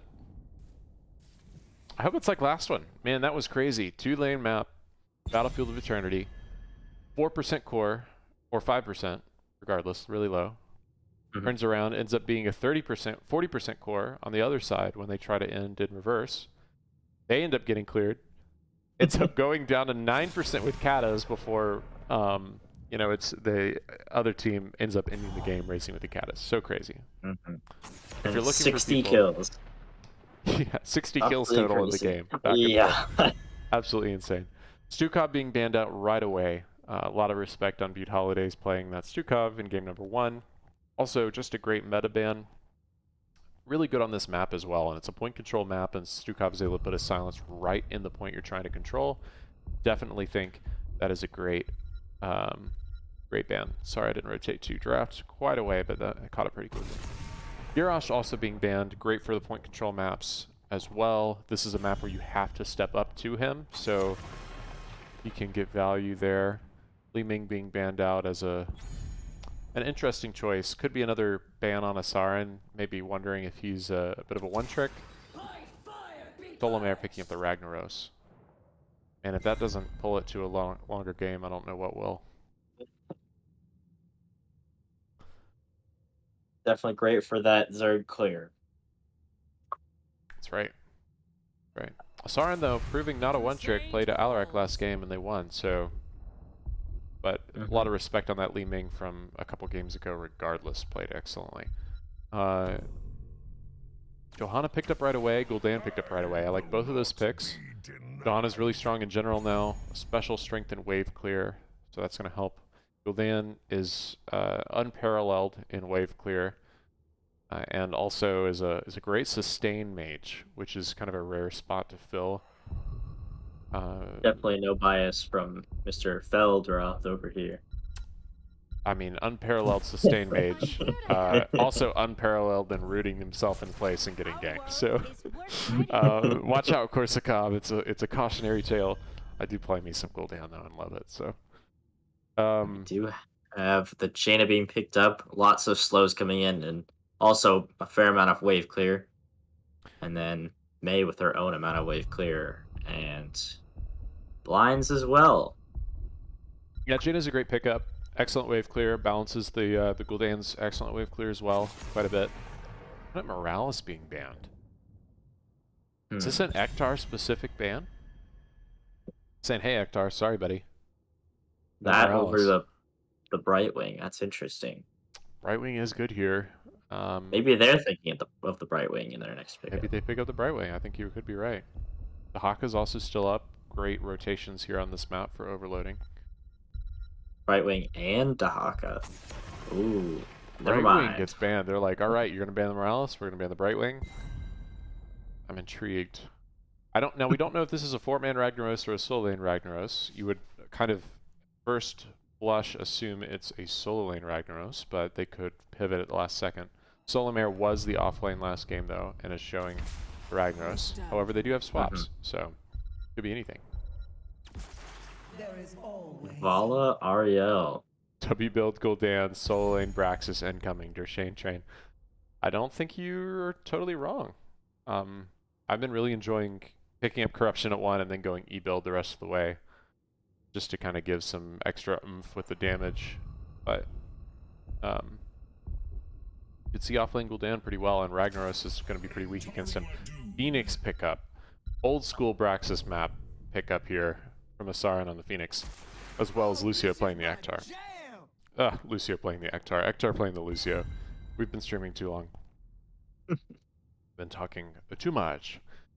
Feud Holiday playing Ariel. Ariel got some buffs in the last, patch. I think that improved her popularity a little bit. She was already good in a lot of situations. I think she's pretty good on this map specifically because she can get whip stuns pretty easily. And the Hogger being picked up to match the Ragnaros. I do like the Hogger into a Ragnaros just because it does allow him to overpower him just in a 1v1, especially holding those points. So even if you're not able to match a Ragnaros soak, you can beat him on the objective. Yep, absolutely right. I mean, and you'll match. You won't match his soak because of Lava Wave. Yeah, but you'll match his lane clear. You'll match his point fight. I think we'll see an interesting battle of back and forth here on top lane. Solomare's ability to kite well on Ragnaros versus Hogger's ability to sustain well is going to come into question. I'm interested to see kind of how that shakes out. Also with the Phoenix, having the Planet Cracker is excellent wave clear for the for the red team. I just noticed that Tabu Strange tried to post a link, got blocked by my bot. I apologize if it was an innocent link. My bot just went into service and public use today, so.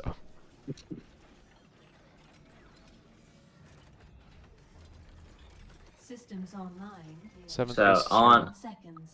on our right side, we do have Solomar on the Ragnaros, Ektar playing the Lucio, Silver Jackal on the Mei, Ezrein on the Phoenix, and Moxzilla on the Jaina.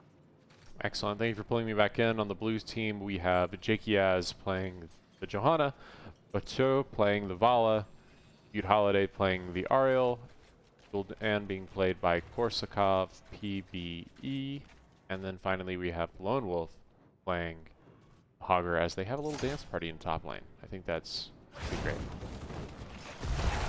You're right, no W build.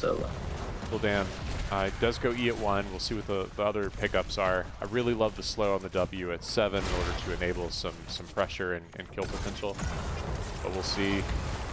Excellent stun from Silver Jackal. Gul'dan takes a ton of damage, tries to get healed by the Ariel, and does just barely get Lucio goes down. For a turn kill on the Lucio. That was an excellent series of events for Gleaming's Lasers. Definitely a shout out to both the heals and tank, Feud Holiday and Jakiaz for being able to get Korsakov out of that position. I'm interested, the Dahaka came out, the Gul'dan came out right away. The pickup on the Mei right afterwards. Mei is a pretty good counter to to Gul'dan because he roots himself in place like we talked about. So I think we could see that as a common refrain this game where, the stuns go out. A lot of damage being taken by Johanna as she tries to get out. But Unstoppable just kind of sits on there. Jakiaz walking away, but the blue-red team getting a lot of damage taken as well. Ends up just being a trade. Corruption stacks being added here by Gul'dan as they continue throwing this in the top lane. As I pull away, elevator music plays. Interesting point of note. Mei does go into the snowball count at level 1. May mean she's going into that blind build for that Vala, who did go into the auto attacks. Auto attacks on the Vala. It's a Gambit talent. Normally you expect to die once or twice, but maybe not at all. Maybe you keep that bonus. Really getting that damage bonus on the auto attacks. Feud Holiday to getting a great stun. Phoenix trying to get away. Ektar saves Phoenix just barely, as well as, oh my goodness. Is this a game Now number Jaina. 2 of our series earlier? Jaina ends up going Oh down. my Great goodness. stun from Brutality. Wow. Game 2s are just the best ones, it seems. That's right. Game 2s. Set 3 and set 4 tonight. Game 2s have been the place to be. Do some Ragnaros immediately popping that to figure top as quick as possible. Crochet Train with some comments on talent builds. Commenting around Li-Ming going, or Vala rather going, instead of W build, going auto attack instead of W. I hear you. If W is a lot better wave clear, I think if you're able to pull it off, AA build is a, you know, higher risk, higher reward. And the Gul'dan, maybe they don't need any more wave clear, but I could eat my words later. We'll see. I don't play enough Mei to comment on the Q at 1, the snowball build. I know it's not the meta, but others will have to speak into it. Eventually it'll be better, like, yeah, with the slush ball at 4, like, invalidating some forts and stuff. Yeah. That is a very interesting talent, because I think it's just her and Sylvanas would be one of the hero that I can't remember that can stop heroes from shooting. Stop towers from shooting, I should say. That's right, disabling those towers, yeah. We have the Subdue quest, which will be hard to pull off, but, you know, great value if possible on the Johanna. We also have the repeated offense, helping that Lash do extra range and stack damage as well. Excellent stun, Botu just barely getting out with the vault. Getting blinded, trying to walk away. Jaina putting a lot of damage in, has to kind of play a little safe here, especially with this targeting from the camp. Gonna go ahead and back away. The rest of the team's gonna disengage. Jackie Yaz way too low with low mana. Solamare also rotating in for the aggressive Gonna switch the Phoenix and the Ragnaros, yeah, which I like, I think. Yeah, I like that too. I think at this point you switch the Gul'dan up and have Hogger and Vala at the bottom lane. Just kind of continue to be responsive. Solamare having a really hard time against the Hogger, saying, all right, we're going to switch. And now we'll see how well blue team responds to that by keeping this Hogger in place or rotating the Gul'dan up. But yeah, Excellent. Phoenix is definitely going to have a much easier time facing against this Hogger. Oh, yeah. Oh, taking a lot of damage. Stop. Hogger going in really aggressively, trying to get it. Oh! Does Hogger get it? Hogger gets the kill on the Phoenix. Great job. Props to Lone Wolf for some excellent play there. Phoenix going down. Man. That is interesting because we just saw the Phoenix kind of pushing the Hogger back under the fort with all the damage he does. So much damage from the corruption. Wow. Jake Yaz ended up being the one being stunned though. So low. Just under 200 health. I don't know what it is with Tanks game 2 tonight, but Solamare goes down. Jaina's quick to follow if they're not careful. Botu getting a lot of value out of that attack speed without having been punished yet with deaths. Silver Jackal cannot live. So close. Phoenix walks right past the Hogger taking the camp top to go to the objective.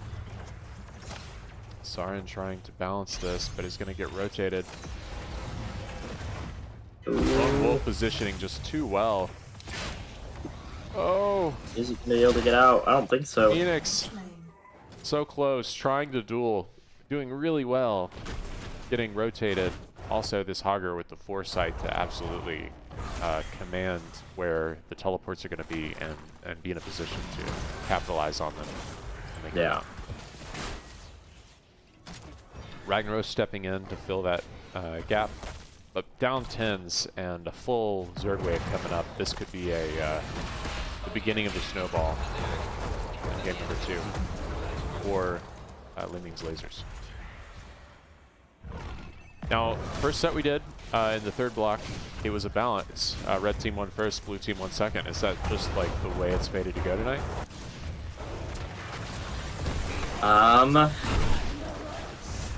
Wait, we saw blue teams won both of the ones so far. No, red team won game 1.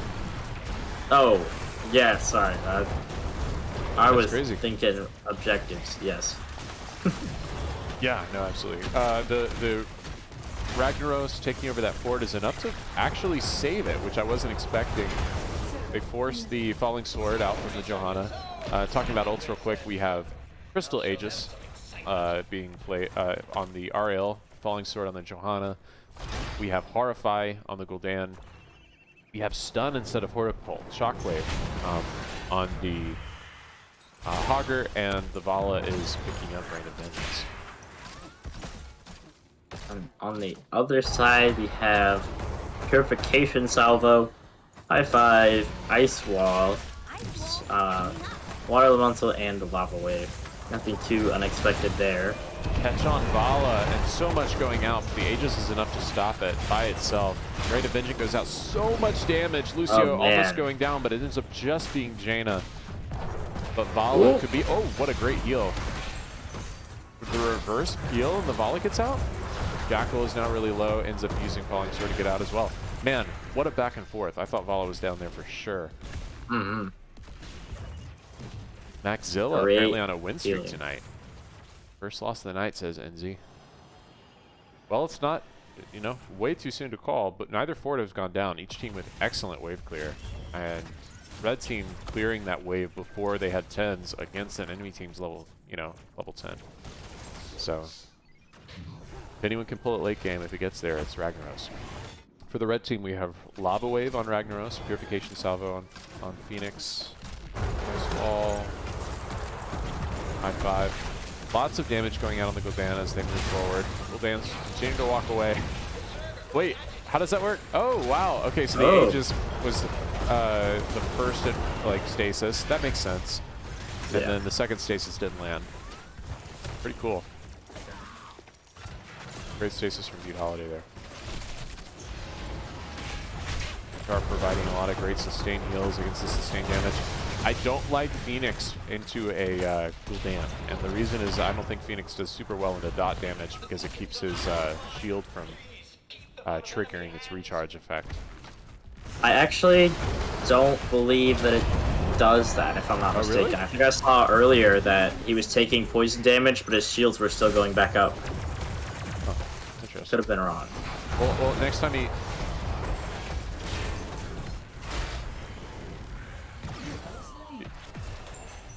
Oh, we're not gonna find out here. No, we won't find out here. They do end up winning this team fight, which is their first 2 kills of the game here. And they are able to stall out this objective, and now they're actually able to claim it because Ragnaros is beating out this Hogger in the top lane. He's gotten his level 1 quest finished. And he's running out of mana, though. That's the only thing. Beat balls are powerful. I've always said that.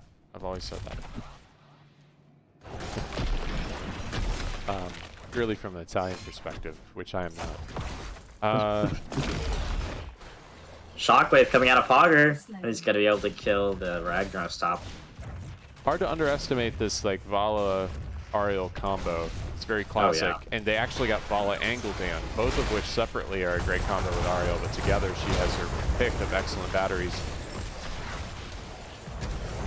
This Falling Sword constantly being used as a disengage from Jake Yaz, but it's effective nonetheless, allows him to get out of bad situations. Korsakov taking a lot of damage. Ragnaros dying top, I missed it being so absorbed in this team fight. Hogger's going to use that time to try to take this camp before he's back. I don't know if he does it in time, and he takes a lot of damage here. I think that's going to end up being a fight. Purification comes out bottom. Not quite enough to kill the Li Ming. Stasis comes out, saves Gul'dan as he backs away. So low! Doesn't die. Ice Wall doesn't grab anyone. I don't think anyone dies here. Ragnaros wins the first one. Guesses the turn wrong, and Hogger is just able to get out. But Solomare really a force to be reckoned with, and definitely balancing out that that trade-off now. Able to stay at range and poke with those W's much more conveniently, which is what Hogger is suffering from. Oh, Shockwave goes out along with W. So much damage. I think he might have it. So close. Oh, Solomare ended up just HP. barely getting it. That is insane. 6 HP, so close. Solomare had around 200 health. I don't know what Hogger's. Let's look at his auto attacks. That's weird. I think that Rag was at like 6 HP there. Sub double digits. Yeah. It's going to be a lot of damage on the Gul'dan, who's going to die. Falling Sword once again used to help the team get away. Huge wave coming in bottom. This is really when you needed that Gul'dan. Him dying right now is very unfortunate. Icewall coming out, not actually grabbing anyone, but separating heals just a little bit. Augur has rotated in to help provide some clear. Butte Holiday taking a lot of damage, has to back away.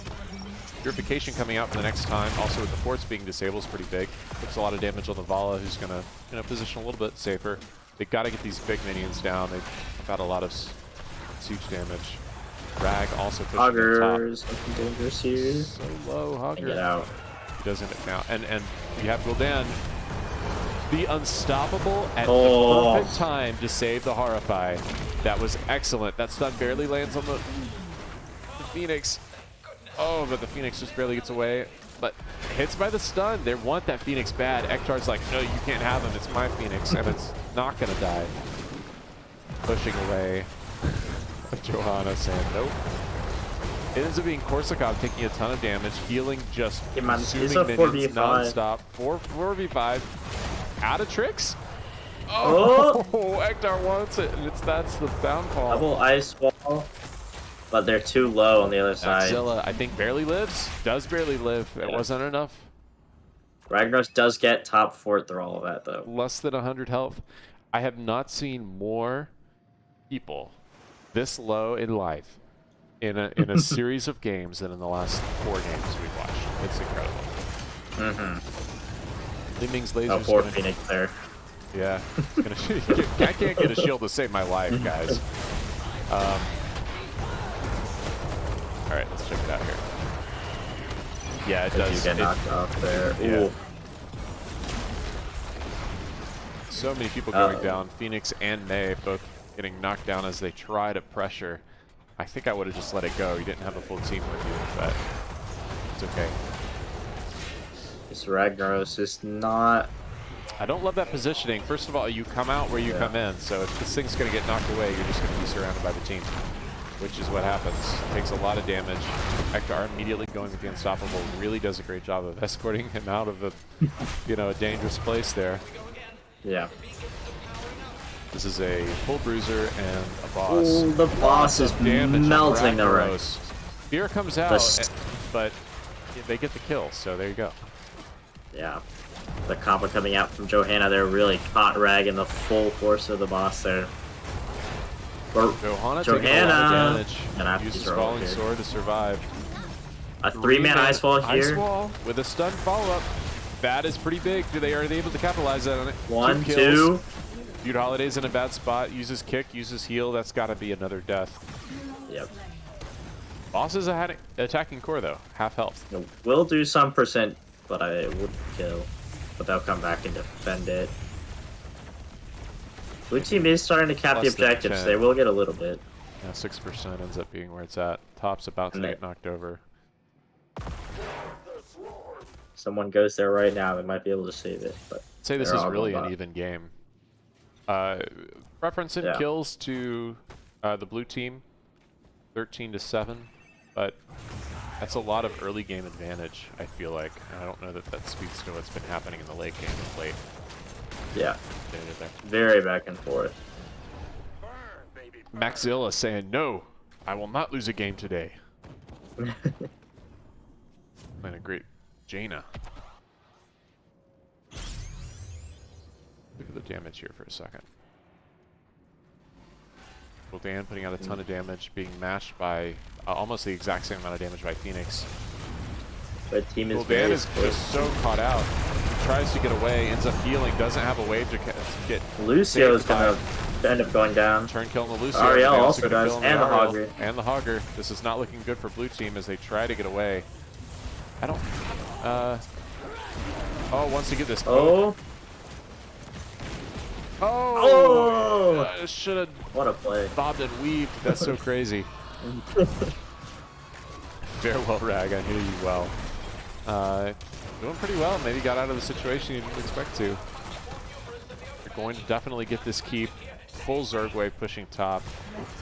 This was looking pretty good for each team at different points. If they can save this, I think they're in it, but this is And not now we going. get 20s for red team with only Johanna alive with a full Zergway pushing in top. This is all I can get, that's for sure. That's right. Oh my gosh, Johanna taking so much damage, has to use Falling Sword evasively right away. This is going to be a still 100% Zerg wave pushing. Well, Dan is up to defend, but if they focus him as they have been doing, it's going to really, you know, stop his ability to step up. He tries to get some extra damage out, ends up not hitting a lot of the wave. Really low Jaina is right getting here. really Fear low, does too. go out. Jaina goes down. This is I just don't know too if much it's from the enough though with all Zerg. the It's Zerg too much wave. Zerg. Yep. Mei goes down as well. Not to be helped. 2%, They got 1%. close, but not quite. GG, well played, both teams. That's going to be game number 2 going to Rainers Raiders, the red team, for the second time tonight in this series. I mean, red team won twice, but I felt like both of those games had a really good back and forth where each team was aggressively holding the lead at any given time. So I'm really happy with the way that, you know, kind of it went back and forth. Oh yeah, the only game tonight out of the 4 was maybe that first one that didn't feel like it was a very even game. Yeah, I think definitely that agree. this series, both teams played really well. It was just red team got some decisive team fight wins and were able to win in the late game Yep, to take the absolutely. victory. Phoenix doing a lot of damage, taking away the top damage for this second game. Gul'dan coming in very close with a ton of damage as well. Vala only dying twice, putting out a lot of damage, getting some good kills.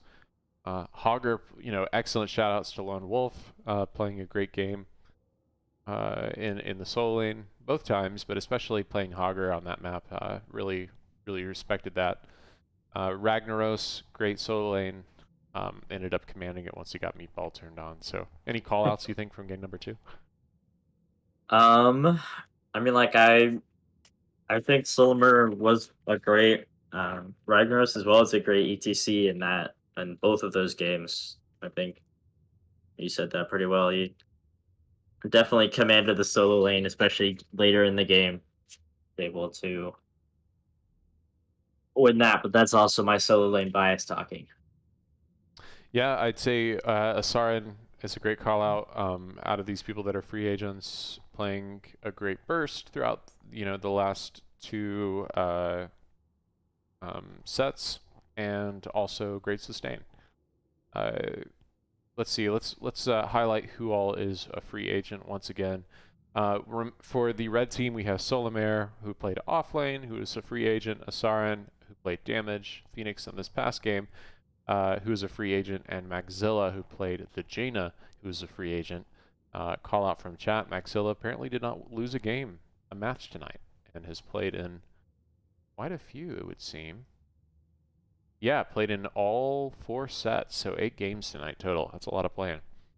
Callouts from the blue team, we have Butte Holiday playing Heels, who is a free agent. Jake Yaz playing Johanna, who is a free agent.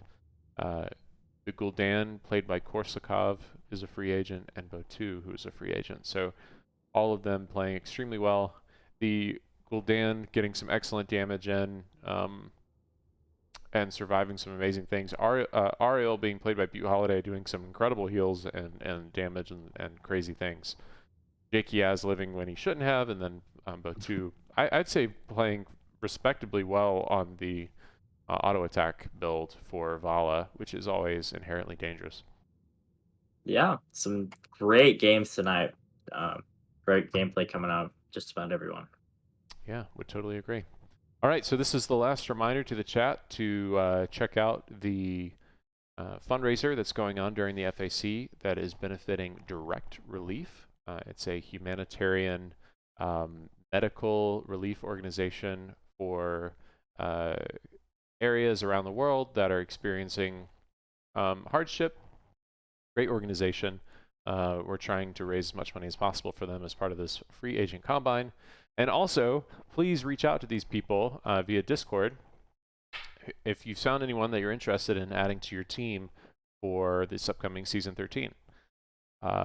This is one of the best ways to find players. Whereabouts joined our team through the season 12 free agent combine, so we had a great season last season.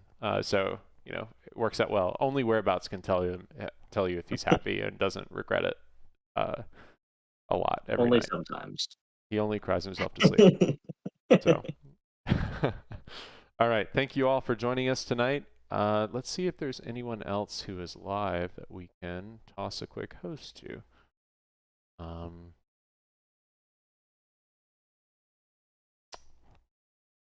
I think we were the last ones. The last ones, bringing up the rear. 11:56. We came in right on time. Okay. Well, thank you all so much for joining us. I appreciate it. I've been your host tonight, Feldrop. I've been joined by Whereabouts. And we appreciate having the opportunity to cast for you tonight. Yeah, lots of fun. All right. Peace, everybody.